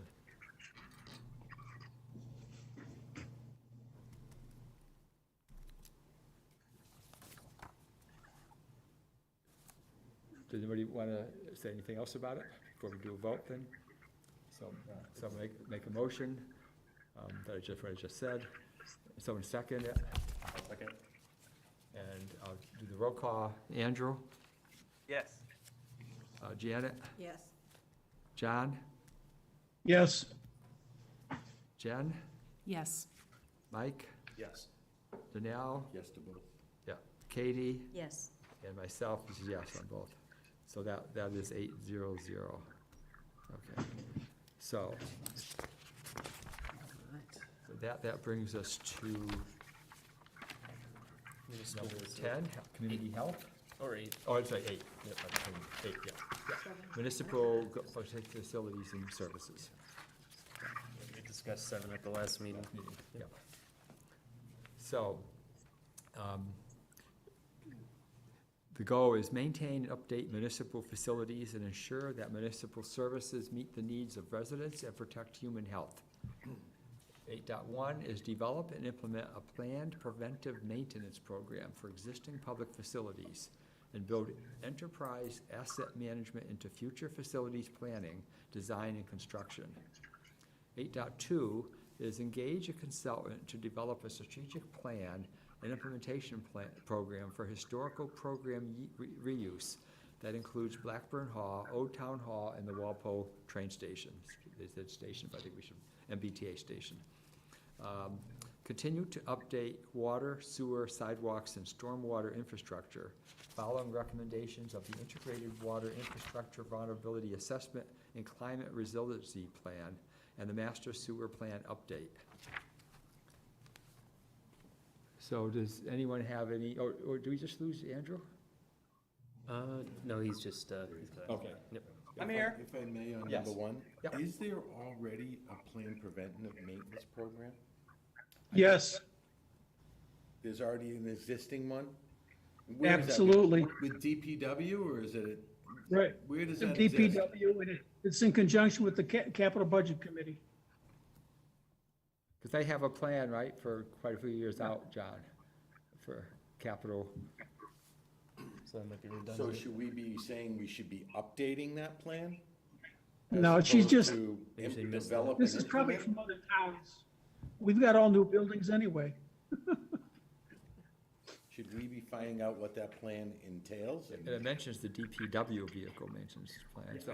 I mean, I think if the plan already exists, we're updating it, right, or just, And we should be making that recommendation as opposed to develop and implement? Although I think they update it all the time, I don't know. Do I don't know either. Yeah, I mean, I think we may need to When find you out. read the that might be a miscommunication Yeah. if we already have that, and maybe, and this is coming from Judy Barrett and her team, so maybe that's, I think we should find out Some what information on that. what we do Yeah. already before. Yeah, So- maybe what we think is the current plan preventative maintenance is what she's referring to as the DPW vehicle maintenance division's maintenance, you know, like, does she think those are, like, that's the standard and we should make it for, you know, more things in our, or is it, like, I think we need some clarification on this. I want to mention one quick thing in the, one of the presentations on what a master plan committee does. One of the things it mentions is that test feasibility of implementation programs with department heads and boards and committees ahead of time.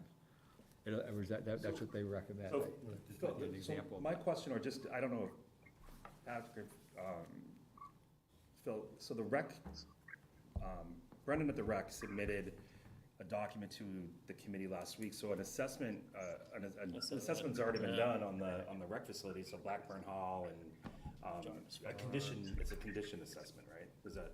I think it was, and it was almost like a, I don't wanna say a rec master plan, but it was kinda like, yeah, condition assessment and then improvement So options. it kind of just follows Yeah. with, so this is ongoing, so this, it sounds like if that was done as part of this plan preventative maintenance. Could expand that, you know what I mean? Yeah. If that's kinda where this is We find going. out if they're I don't know, if they're connected or, because if that's already happening, we just have to see what's in there and Yeah, make sure that everything else we want is in there also. So I think we need to go back to our town department heads or appropriate committees, and then go back to Judy and her team and make Just sure. find out, just, yeah, if this is already. this is good, we just don't know what the state of the plan is right now. Yeah, And you know, I think that follows with 8.3. John certainly would be able to speak to that, but the Sewer and Water Department has a sewer master plan that was done by consultants, and they try to live up to that.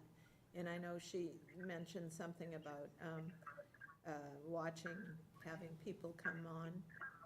One of the reasons that they take their time is because it's expensive to join on to the sewer and water department. So if they're on the master plan, which every single person in Walpole is entitled to sewer, not all at once, you know, they're working through that master plan. And, but people have to request it before. They'll go along with the timeline for the master plan, but if you want to jump that, you have to go request it. and you're talking about the master sewer plan? Yes. Yeah, Yep. yeah. So on maybe all three of these, we need to go back and, I have one I'd like to add, Yeah.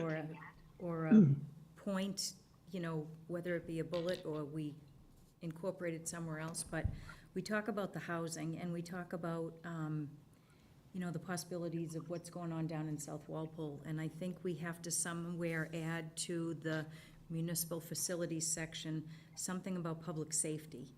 Because we have, I'm gonna use fire, cause it's the easier one for me to use rather than the police, cause I know the police do work out of their vehicles, but I don't know their, station requirements, you know, if they need outstations. But that being said, with the fire department, we have south and we have east, and they're using east, but east is, you know, it's not a modern facility. And it might be fine right now, but who's to say before we do another master plan that it is fine for that period of time? In addition, we have co-ed firefighters. So when that station was built, there were not co-ed firefighters.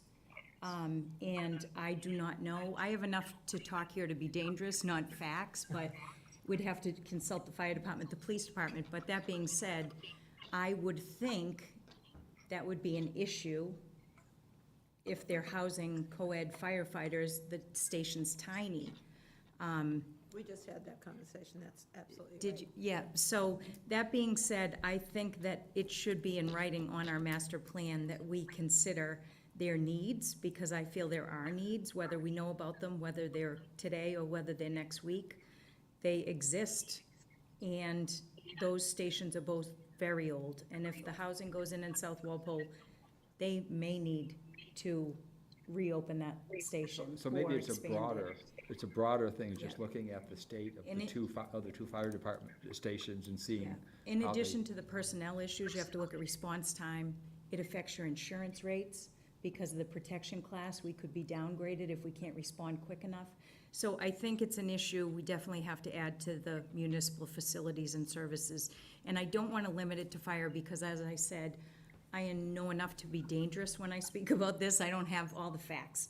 So I think it should be public safety, and mention both police and fire, but I think fire is what jumps into my head because The it's Fire, obvious fire is right now. one they need to be, as And you they have said, an actual another location. So maybe we should put in a more specific, or more general, that we should look at assess the state of the two secondary fire departments, fire stations, and see how they need to be upgraded. And Well, and police station, but also shouldn't DPW be somewhere mentioned in, maintenance facilities and services?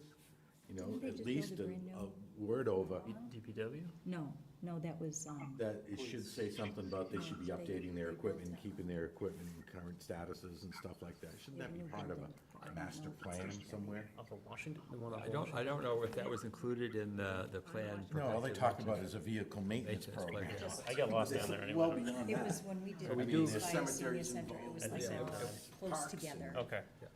And I know they do talk, they do in the town meeting, we do vote on the capital campaign, but let's, I think that's going back to like you said, the departments and seeing what should be here. So I Yeah, think and we they did build a new DPW garage for maintenance, just finished within the last 12 months. Yeah, But I want to comment on something that Janet mentioned, which I think is important. This is for Judy more than for the committee. But I wrote quite a bit of material on this section. I don't see any of it in this section 8. But there is kind of a misnomer that it's a good thing for the entire town of Walpole to be on sewer. That is, contemporary environmental science says absolutely not. not true, yeah. Over 50% of the town is on septic, and the septic works, and it's healthy, and it's a recharge, and it puts water back in the ground. And we dry out the basin if we put everything on sewer. Shoot yourself in the foot, and you dry up your aquifers. So is that in the sewer The master plan now? problem what here Janet is said? that, the problem here is that people don't understand, that public health people and the Board of Health superiors at the state have consistently changed septic regulations to cause people, when they go to sell their home, to destroy or abandon perfectly operating good septic systems that go on for another 20, 40, 50 years, just because of new standards that force them to rip it out and spend $60,000 building a new above-the-ground mounded system that is over the top. It's like all these empty stormwater basins we have for 200-year storms that there's never any water in. So that's hurting our water supply, it's hurting our environmental condition to try to think that we have to sewer the whole town. We don't. And by the way, we probably could never afford it. Sewering one street is tens of millions of dollars. It's astronomical. And the way the current laws are, the homeowners have to pay, I think, up to 70 or 75% of that. So people are going to love ordering new sewer till they find out what it's going to cost them, and it's going to drive the town broke.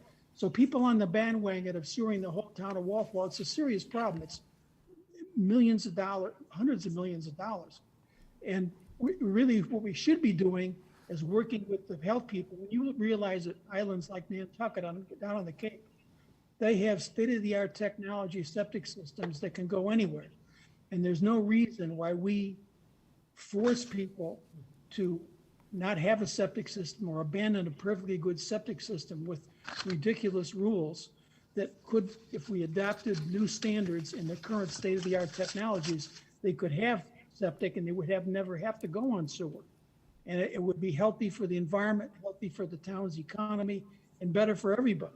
So I think far as Judy goes, I hope you look into this because we have a sewer master plan and that's wonderful.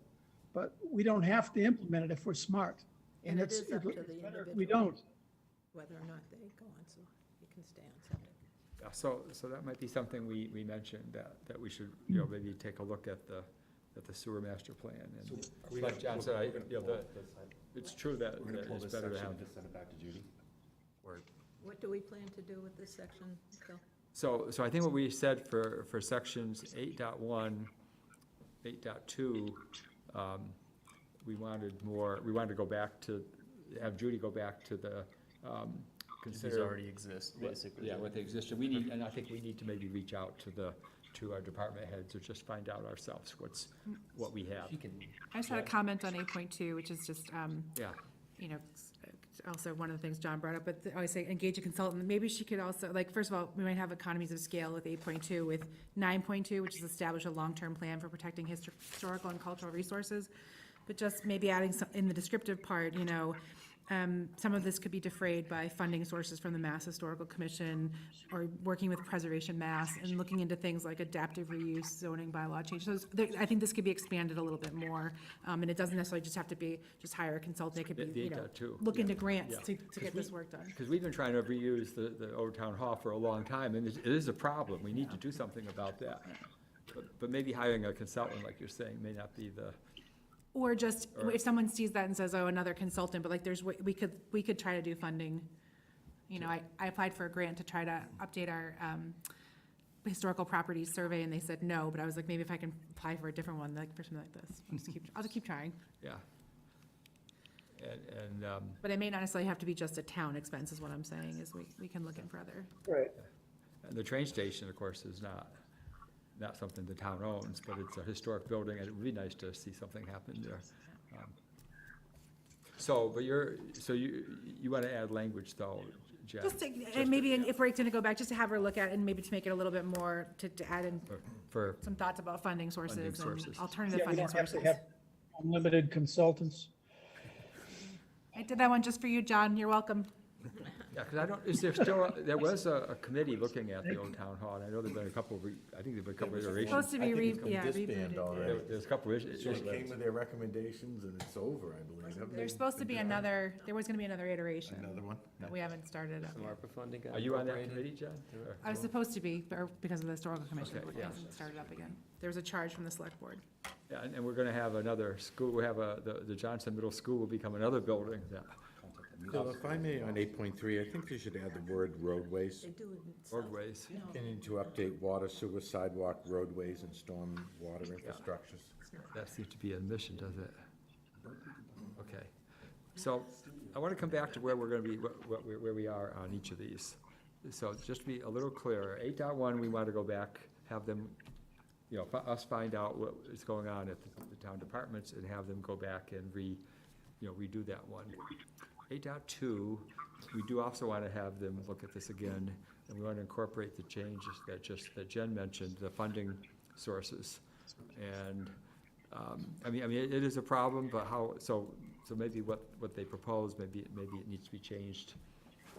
If I may, Phil, on that Yes. first one where you just said, I just want to also include in there, if there are any existing long-term plans for any department, Yeah, whether it's the roadways, whether it's the small schools, or I don't know if you include the schools in that or not, but police, fire, library, yeah, yeah. what We- if there is any long-term preventative maintenance plan that's already in place, we should know Yeah. about it. Yeah, and there has to be something, you would think, but maybe Yeah, not. so when we did the whole, this is back in, oh man, last year? The spring of '21, that was the big information gathering stage during, Yeah, anything and everything that they wanted sent their way. So, I mean, I guess like to everyone's point, I mean, I guess we want to make sure that we're not being redundant by asking for the same thing if it already exists. But there was a pretty comprehensive look in terms of, do we have, do you have a study? Send it to Judy Barrett, basically. and they did talk to a lot of the They- department heads, it right? talked to all the department heads. Yeah, there's a big So- And leadership. if there are, then I think in our recommendation should be that those plans should be reevaluated in certain times and should be updated, and that should be part of our recommendation to them. So we just want know more what they have, why they got here and confirm that. Right, What? if develop and implemented the right verbs, or Yeah. or for something else. And then on the third one, are people good with, John was suggesting that they should maybe look, the master sewer plan, maybe should be Benefits of looked at septic to and see sewer. about septics. Yep, and then adding roadways. By the way, I crossed on Robbins Road, I crossed the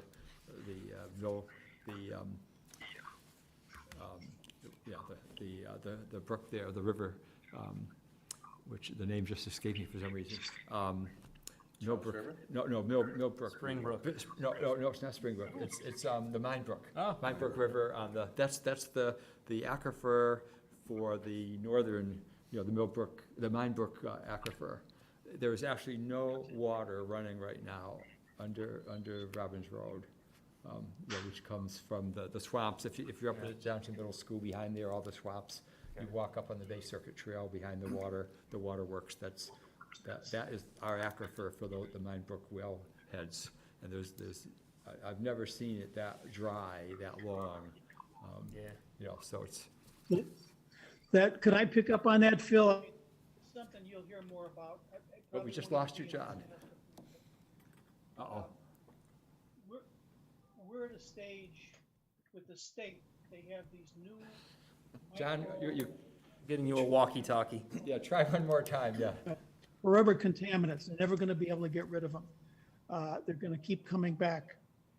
And they have a table and they have like 68, they're dealing with 3 of them right now, they call PFAS. Oh, yeah. And they're causing towns to put in filters, sometimes $2-3 million of new filters to try to get certain elements that they'd identify this year to take out. But this could be, if they choose, this has always been in the water, but now they can measure because they have these huge electron microscopes. So they can measure more finitely than they've ever been able to measure before.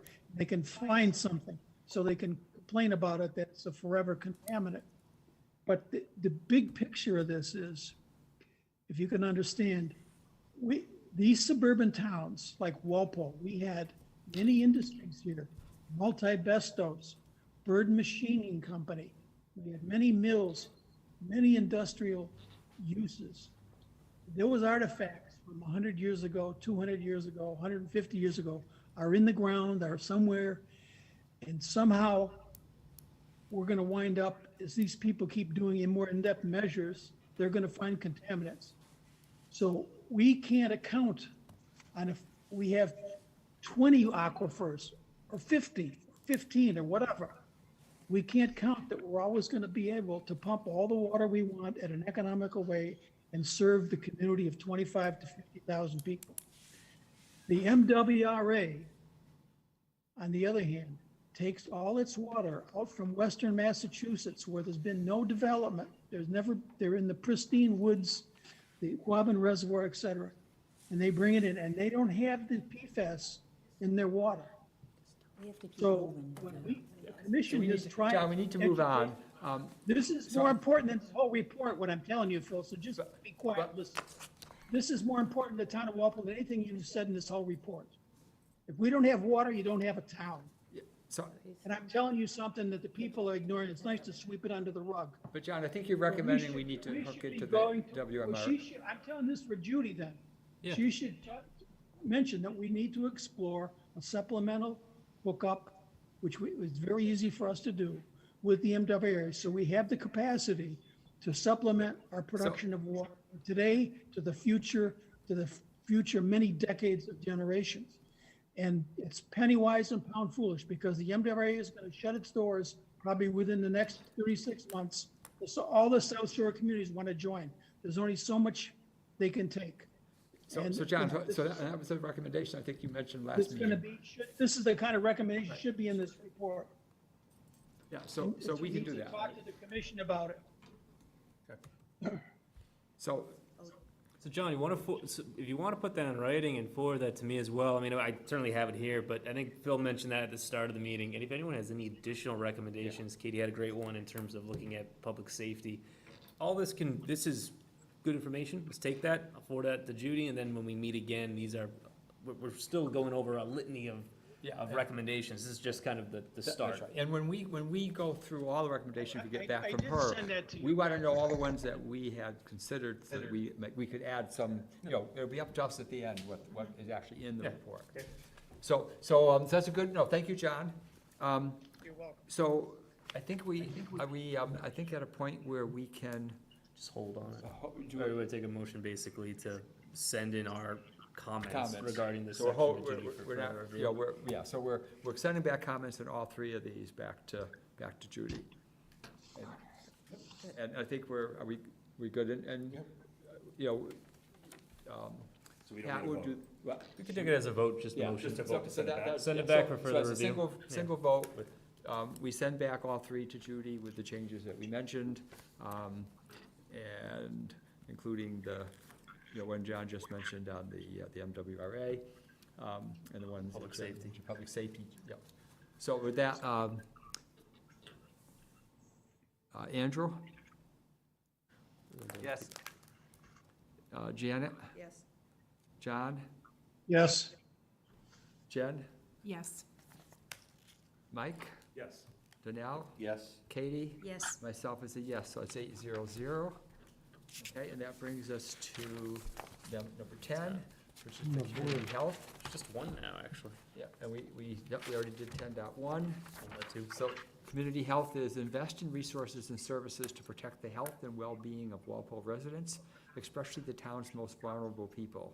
So 10.2, Did we do 10.1?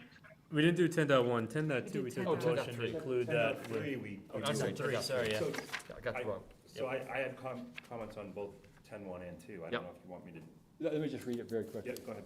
10.1, create a working group of school health, public health, recreation, and community development experts to assess livability needs and encourage and strengthen engagement in Walpole. Focus on social services and health and wellness organizations, recreation, and public service.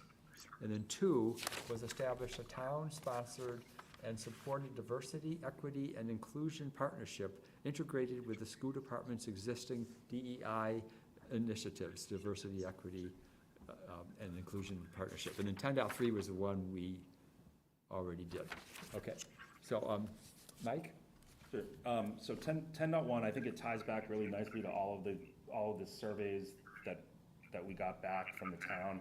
The one thing that I think needs to be a little bit stronger in there is just our ability to have kind of a one-stop free resource for mental health resources for the town. It's something that's not widely available right now, and it should be part of what's discussed there. Should it be a one-stop for any assistance? Yeah, I mean, Food maybe. support, food, Well, I'll get to that in my second Okay, point, but okay. here we're just kind of talking about education and resources in the town yeah, and creating groups to get the word out. And I think mental health needs to be part of this as well. okay. And anyone else? Agreement?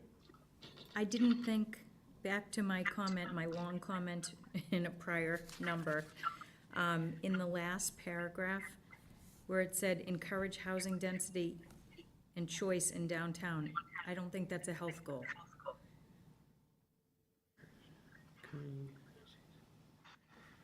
Where is it? Right. No, I think that's all around the social engagement, that's Oh, why, I see, sorry. Katie. Yeah, but I think it's a housing goal, it's not a health goal.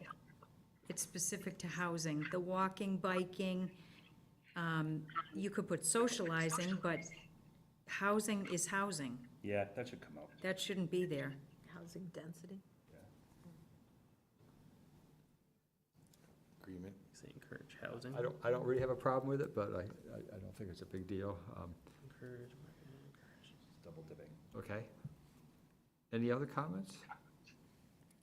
yeah, I would Say housing make a choice. comment that I think that Housing. Not in the section, okay. the Board of Health does not consider, I think, mental health part of their function. And I guess my big thing would be how is this funded? Because this should be, mental health should be funded through insurance companies and handled by competent agencies and organizations. We have But resource. it could be that- something as simple as a town website that the Board of Health sets up that just directs people to You all just those tell them where different- people go to yeah, get help. where to go get help. That Yeah. sentence and just go. I mean, Yeah, I don't wanna if I was gonna Yeah, I do one don't need stop, that I would, little I would section. increase that, I would also add to take out that things those like 5-6 homelessness words. or Yep. or Food hunger. insecurity.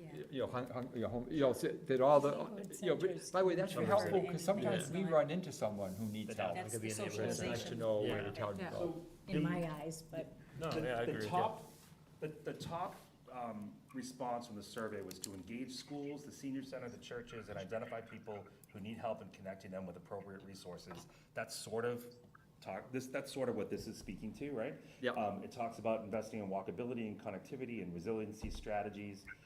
And then the other one was, the other big one was food pantries, and I'll get to that in my next comment. And then provide a one-stop shop, free information and resources on how to access mental and physical health services such as a town-wide campaign or website. So I think if we had all three of those, that first item would be perfect.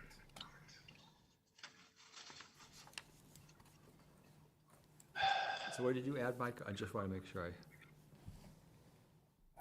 I mean, I think it's just feedback to add something about mental health. mental health resources, and then to your point, Yeah. you know, identifying other services. other services to people who need Social. them. Yeah, okay, Homeless, yeah. hungry, you're tired, you're poor. What, So how are we phrasing that? Any other Well, comments? she can probably rephrase it. You can- are we on 10 or 2 or 1? So One. we're actually, people can comment on everything at once, because we're, So my comment on two, if I'm gonna Yeah, continue. go.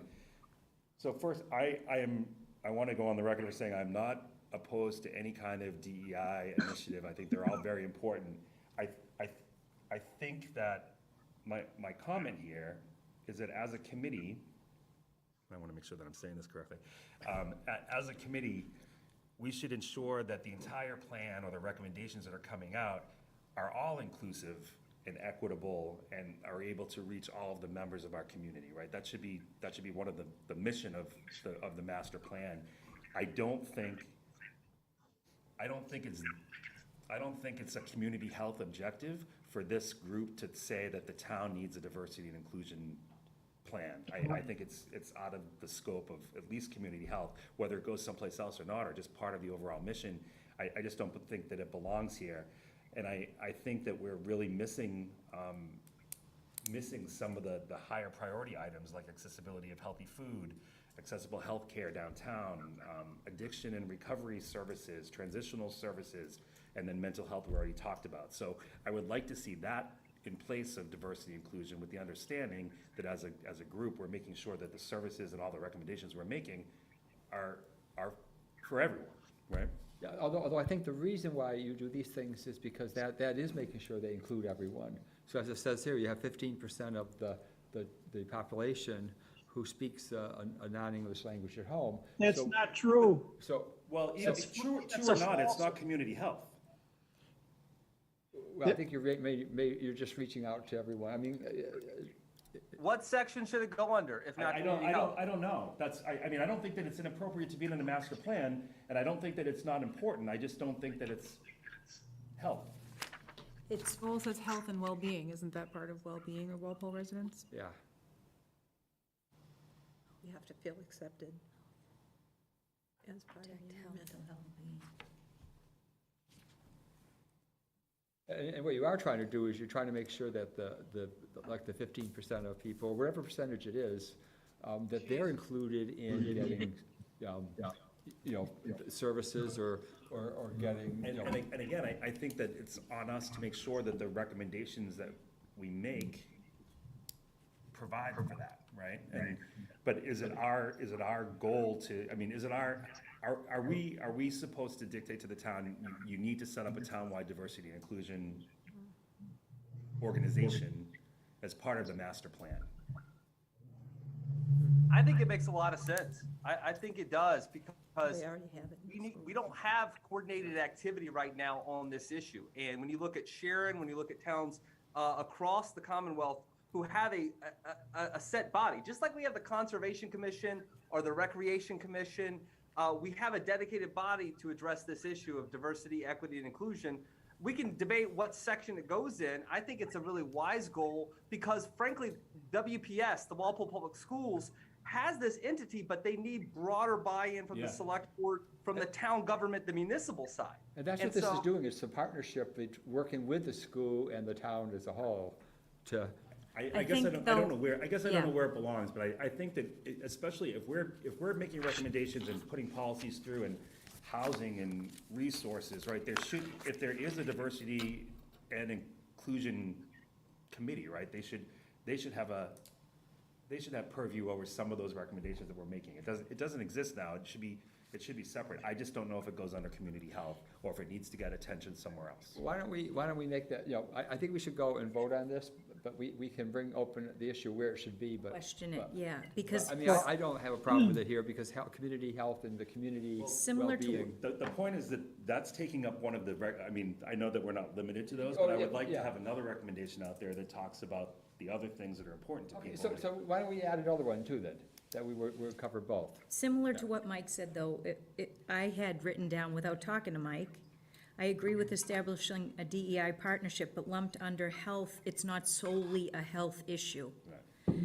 You could have something in there to address the health issues with DEI, but I think the partnership belongs somewhere else in the plan/recommendation. So I think I understand what he's saying. It's in everything. Yeah, like, I'm not opposed to it in any way. I just don't know if it belongs under that section. I don't know where we put it, but I don't think it's solely a health goal, and I think, Well, I think it's the well-being part, well-being of Walpole I residents. will also think it should get the attention that it deserves. You think what? Yeah, It needs to get the attention that it deserves across the different different, pieces of, I guess, of the plan. the other goals. Goals. Yeah. Why don't we make a mention of that? I don't want to lose. maybe they can expand on it. Yeah, it's not, I don't know if it belongs there. Should it be under go split it. municipality facilities and services? I don't know. I mean, I- because there's a part of it in health, and there's a part of it in Look at that as services, But there's a part of it but in it mentions housing, there's a part of it- well-being, health and well-being. I don't, yeah. Could I make a comment? I think that, it seems like somebody's writing a job for themselves as a town social worker. Seems like what, John? Someone's creating a job for themselves as a town social worker. I couldn't hear And you, I John. think that, No, just try again. It was loud in the room. Just don't turn anything back on. Just try Somebody's again. trying to create a job for themselves. He's worried about that. some, can Okay, you we hear heard me? your comment, John. Thank you. So, Some- let us this is frame, Creating a town social worker. This has happened now. The fire department and the police department have both been getting into social work, family counseling, drug counseling. They're getting into all these issues. We're having all these different divisions of employees being semi-social work functions, and that's got to be sorted out. But what really disturbs me about this section is approximately 15% of town households do not speak English, which Patrick had to withdraw. I think Ashley Clark suggested that from California. That is not a fact. The census says there's 7% of the households in Walpole speak another language. And the top language there was, I believe, Italian, followed by another nationality. But But it's at home. there's nobody in Walpole working in the economy of Boston that doesn't speak English, okay? And this is another thing. John, It's just a waste of, I first of all, just want to say, It's a waste of money. I think let's it not, doesn't belong there, and that's not John- true. I won't stand for that 15% being there. It's a fraudulent statement. It's not John, accurate. I am sure that Judy and her team have given a lot of attention to that percentage. We can confirm that, get the source of it, but I think, Patrick debunked it already. I'm trying to find the census. You- But I mean, that, I guess to the point, it doesn't matter if it's what matter what 15% or percentage is, one person, 10%, it yeah, doesn't. yeah. So I do want to try to move on. It is very late, and I just think for the sake of, what time is it, by the way? Just after. Okay, we didn't do too bad then. Yeah.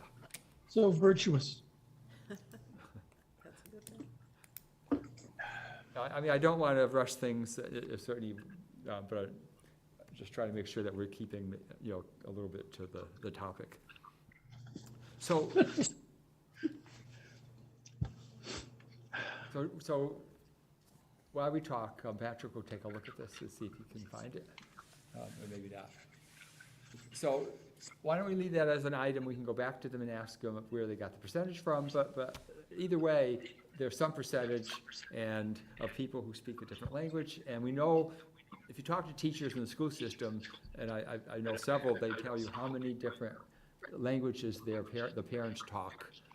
There's no doubt that there's an increased number of migrants or people who talk other, you know, don't talk English as a you know, their first language, so. What do we do about it? I mean, change their diapers and, So, going to go 10.1, I think what Mike was looking to do is add the mental health and other social services, you know, as a directory, and that's a resource that the town would offer. So it's not offering the service, it's just offering where do people go to find the service. And by the way, the fire department, which has to deal with the epidemic of drug overdose, they are very involved in you know, having to deal with these problems. So, and we're also lucky to have a Turning Point, which is the recovery center next to the church, Andrew Church, which provides a service in this regard. So, in the last paragraph, I know, Katie, you had problems with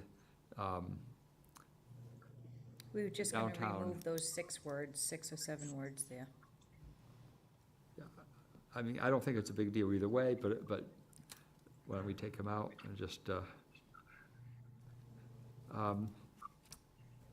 so with those changes, does anyone have any other points they'd like to make about the 10.1? And why don't we just vote on these separately, make it very simple, because there's only 2 of them.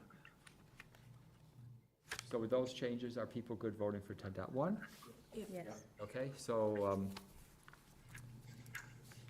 Andrew, Yes. Janet, Yes.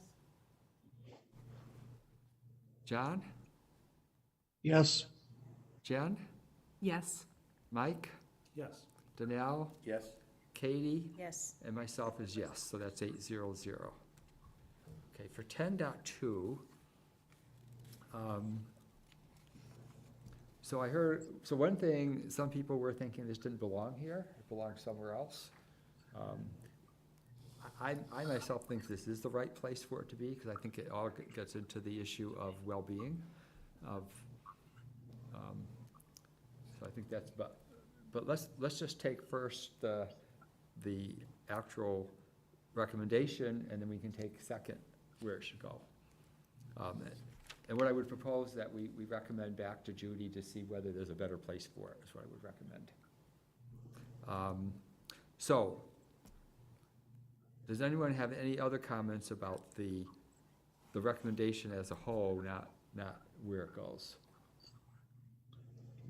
yeah, the figure's wrong, the 15%'s a gross exaggeration, fraudulent. Hey, can I confirm the 15%? I have the census website. Could I just share my screen right now? Yeah, please do, I can- Andrew. I can show it to you. If you look at me talking, see this website here? It's Yep. the Well, yeah. data.census.gov, and it's showing you the number of households in Walpole, which is 88,717 households. This is the share of people who have households speaking other languages other than English. So 352 Spanish, 714 other Indo-European languages. You go on down the line, you add these households up, the non-English speaking households, and the figure is 15.4%. So are you satisfied, John? So, He says that 15% of the houses do not speak English at home. That's a lie. They 13.2 do. is language other than English at They home, happen to but speak that doesn't another specify if language. they don't It doesn't mean that they don't speak And this English. is- My It means that neighbors, they're- my kids, German. So what? So, So I think We what, speak three you know what, languages in my I don't house. know how important it is to know whether it's 15% or 13%, as much as there is a certain segment of our population in Walpole that speaks as a at home, another language. And, you know, Andrew just showed us a 15%. Was that a deficiency? What is the deficiency? What's the problem with that? Even being multilingual? Just a fact. That's nonsensical. The assumption is that people can't speak English, and that's a lie. That's not true. It doesn't Totally say- fraudulent. Well, John, I think. People that buy a $400,000, $600,000 home and work in Boston, they don't speak English? Really?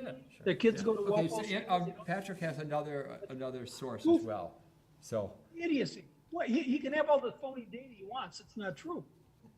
But I'm not sure how with a important it is half to a brain would quibble know over the that. percentage That's as much as ridiculous. the need. That's ridiculous. John, it doesn't say they don't speak English. They say at home. Yes, it does. Speaks a foreign Yes, language. it does. So we, Households do not speak and it English says at it's home. limited English At home. proficiency, it's Yeah. not, yeah. It's proficiency in Yeah. able to access services if you don't. Right. The what parents you're can't. saying. Often the children are their interpreters. What'd you say, Jen? Often the non-speaking parents use the kids as interpreters. So, We see that a lot in school. so let us, so if you don't mind, we're gonna move forward. You know, I think Andrew showed us numbers, Patrick has some here, and we can certainly ask Judy to confirm her source. It's the census, it's gonna be the same place Andrew went to, and, or maybe some additional data. So are people, are we ready to vote on this as it is? So the question is simply, does it belong here? That would be a second question. So what I was suggesting Should we is, vote on it pending her reviewing to see if it fits somewhere else better? what I How would do you wanna suggest. word it? What I would suggest is that we vote as it is, along with asking Judy to review to see whether it should fit somewhere else. Is that fair?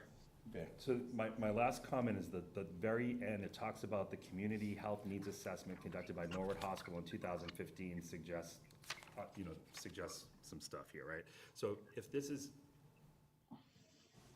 it's about health needs, it belongs here, but I think it's a bigger thing, right? So I don't think it should be specific to health. Where it goes in the document, I don't care. Oh, okay. I just wanted to. But you I wanna just make that- point out. It's not, it doesn't belong solely in community health. Okay. What I would suggest that, why don't we vote on it, but I think there's another place where it'd be good to send your comments to Patrick, to make sure we're capturing what, you know, I don't wanna do a disservice on that. So the vote is to accept this as a requirement, but to have Judy go back and maybe see whether it should fit somewhere else better. So. Right, or fit in the preface saying that it impacts every one of these 10 goals. Each one of these, that's right. And, by the way, it's not the only one that have that problem with, Right. which is why we had the climate change in 10.3 too. So that's a valid thing. So Yeah, this the is point one- Jen made, we're at that. So we're good for a vote? Yeah. So, Andrew? Yes. Yes. Janet? Yes. John? No, Jen? Yes. Mike? Yes. Donnell? Yes? Katie? Yes. Myself is yes, so that's 7-1-0. So that's a vote. Just any comments on the public safety, or did you already incorporate that? I have that, but, yeah, Thank you. no problem. Then Were I- we gonna vote to add I guess the other part of my comment was to add something. Oh, for 10.1, right? The mental health? No, in place of 10.3, Oh, to create. oh, yes. We have, none of the community health stuff addresses accessibility of healthy food, Yeah. healthcare, there was talk about a minute clinic downtown, addiction recovery services, transitional services. So how, what would you Housing. like that to be, like, as far as offering, is that different than the directory of services, or just? Yeah, promote? I mean, part of it's like making sure that there's there's food, healthy food options available to people that can't drive or get to them, and, healthcare, we talked about having a minute clinic downtown for people to be able to Yeah. walk. Okay, yep, that's a, Um, so. I don't know if we need more addiction or recovery centers, I not just don't- resources. but No, so what you'd like to do though is have those services or facilities be, for healthcare, promoting healthy eating. I'm not sure, I know our food, Oh, the food pantry, food bank, yeah. food pantry. So Terry, why don't That might be a you, recommendation to send to Pat, I think, right? yeah, why don't you write that Because up in we'll the leave that- we'll leave recommendations? stuff Yeah, out. I'll play around with it more, but that, Yeah. That'd be a good thing to do, because it's, I think that's so tricky also on some of these Is the things. senior center mentioned at all? no. Yeah, maybe it should be. It could be forthcoming too, in the sense that, Yeah, but again, I do want to reiterate, please send recommendations or other recommendations that you have to Pat. So we're gonna get, a comprehensive list from Judy and her team, but they're not gonna catch everything that we know or we think is important. So Okay. we want to have ours there too. I'm expecting a lot of them will be, things that we would expect, but there's gonna be some that didn't. And then we're gonna be the ones setting the priorities for these things. So those are the other meetings. So if everyone's good, unless anybody has any questions on the requirements, I was gonna cover the schedule, just to give everybody a sense of where, what's gonna happen the next couple of months. Sounds good. So Judy is going to give us the comprehensive list of requirements that they put together. She's hoping to get it to us on August 26th. We set that we will send our own to her, but we have to get them to Patrick by August 19th. So if you want her to have our list of things when she's doing her comprehensive list, send your requirements to Patrick by. I can reiterate this in an email as well. Yeah, we will send that out, yeah, but just to give you a sense. Now, if you don't send it out by the 19th, again, at the end, we're gonna be looking at any requirement, so this is not the end of us submitting things, but if you wanna be, this is the better part of the process is do it early. We have a meeting scheduled for August 23rd, that was our regularly scheduled monthly meeting. So, we may get from Judy's team some of the recommendations earlier than the 26th. In which case, it would be good for us to meet on the 23rd to start the process of reviewing them. So we're gonna review them by goal. So please keep that date, and we'll let you know whether we're really gonna meet or not, depending what we have going on. So we don't wanna give that date up. We're anticipating that it will take at least 2 meetings, and maybe the third, if we meet on the 23rd, to go through all the goals. We really want to have enough time for our committee to do its due diligence. So our next regularly scheduled meeting is September 27th. So we're going to schedule another meeting earlier in September, and Patrick will send out a doodle poll to see if we can arrange that and try to maximize attendance. Yeah. I And we think know we're- there's lots of things going on, so that may be. We'll have to find a date, but I think we're thinking the week of the 12th to the 16th. We- but we- I'll we- send that. The what? I'll send that out. Oh, the send it dates out, Tim, yeah. sorry. But so we're gonna try to really fit around everyone's schedule. And then the third community forum was scheduled for the September 17th. And that's gonna be moved to October, because it's gonna be moved after the plan has been completed. Now, that forum is not where we're really looking for a lot of input, because at that point, the plan's been done. But we do want to present it to the public, and we will get input, and we may or may not change things, but we do want to get input from it. But I don't want anybody to have the expectations that's gonna change the plan in a major way, because we've gone through all the input. We're at that point where, for one thing, we wouldn't be able to assess if someone gave us input, they didn't like something, well, what does that really mean? 1 person, 100 people, or, so, but we do want to hear from people. And then in November, December timeframe, we will then be presenting the plan to the planning board for their approval. The only board that needs to approve our master plan is the planning board, so that'll be the big meeting, and Katie and myself are members, so, you know, at that point, you know, we will be able to present that into the board. Can I ask Phil, will Yes. that go before town meeting prior to going to the planning board? Yeah, there's no requirement for it to go anywhere else other than the planning board.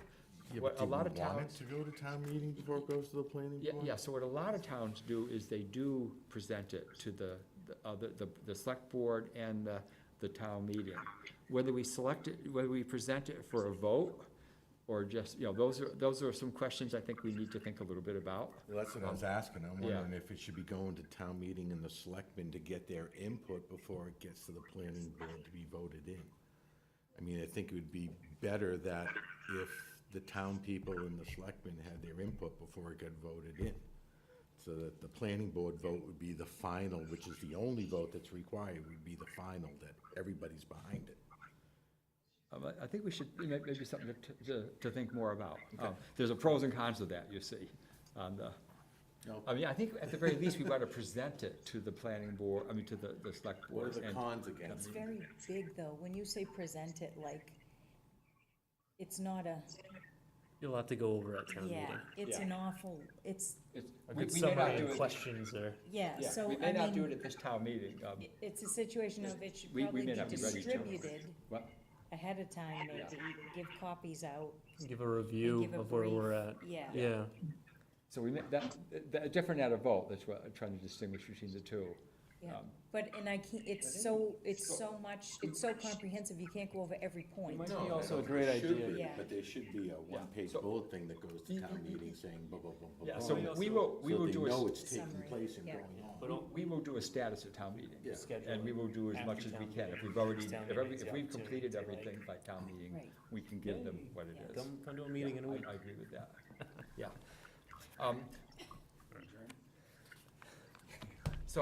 So I think a lot of towns do go and get a vote from the select board and from the town meeting. I just wanted to talk to Judy about it more, get her input on that too. There may be some sensitivity on, you know, it is the planning board's jurisdiction, so you. Looking for a vote from town meeting, but just to present. Oh, we to- definitely want to present to town meeting. Yeah. Yeah. There's no Same question, select- we want to present to everybody. Yeah. Yeah, no, that was more of the vote, I was just, I that's, think we want to be careful of putting it to a vote, because what if we get to town meeting and they say No, no? well, And then that's- all this that's work that right. we've done, I think we have to be really I careful think you want to about. go to the planning board and, you know, because that's the board who you really The want to, underlying thing is you always want to be The planning board open should with bring it to everybody of what we're town meeting. doing. yeah, But you yeah. don't need to vote on anything except for the planning board voting. You wanna Right, present right. it. Yeah, Yeah. so we To let them know will, about it. so we will give an update to town meeting and to the planning board as soon as we have the, you know, we're at the point where we can do that. We're gonna give an update to town meeting no matter what, because that meeting. Not will- connected. Town meeting Yeah, doesn't it's- have to approve it, it's a situation of you want This to for our be town meeting. I was planning transparent on doing and that. make But it won't sure be that ready to be they voted are on till aware of after. it and what has been By accomplished. the planning board. But Yeah, they don't, that's Judy something. said But I the was other gonna day definitely we had a give the- meeting and she said. I was gonna that's do a not town typically- meeting update last time, but I was sick. So I didn't, and I was looking for maybe other people who might do it, but no one did, so, yeah. So, but we want, so just to end, we will send out an email with all the dates, so you don't need to worry about what they are. But I did want to give you a sense of what the rest of the process is, the meetings, and then, you know, our meetings to go through all of these recommendations are extremely important, so we will make sure we have enough time to do that. So right now, we could do 3 meetings if we need. That's what, so again, I want to thank everyone. I would like to get Voting a. on the May 31st minutes?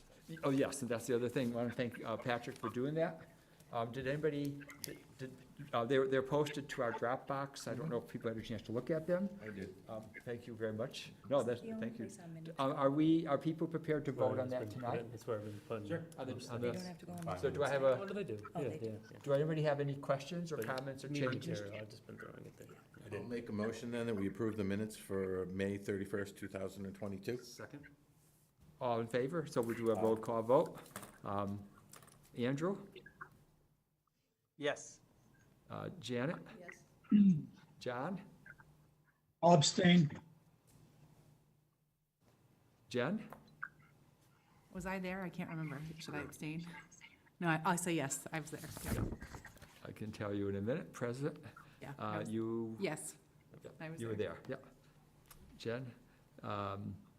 Mike, Yes. Donnell, Yes. Katie, Yes. myself is yes. So the vote is 7-0-1. And again, I want to thank Patrick for doing the minutes. And with that, I'll look to if someone would entertain a motion to adjourn. So moved? Moved. So I would do the last roll call for Andrew, Yes. Janet.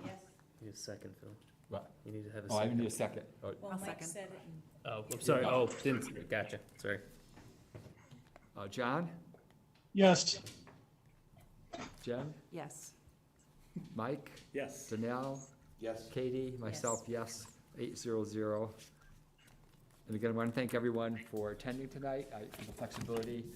And please let me know if you have any questions. And if I miss things, please excuse me on that. So I thank you all, okay? Have a good, thank you all.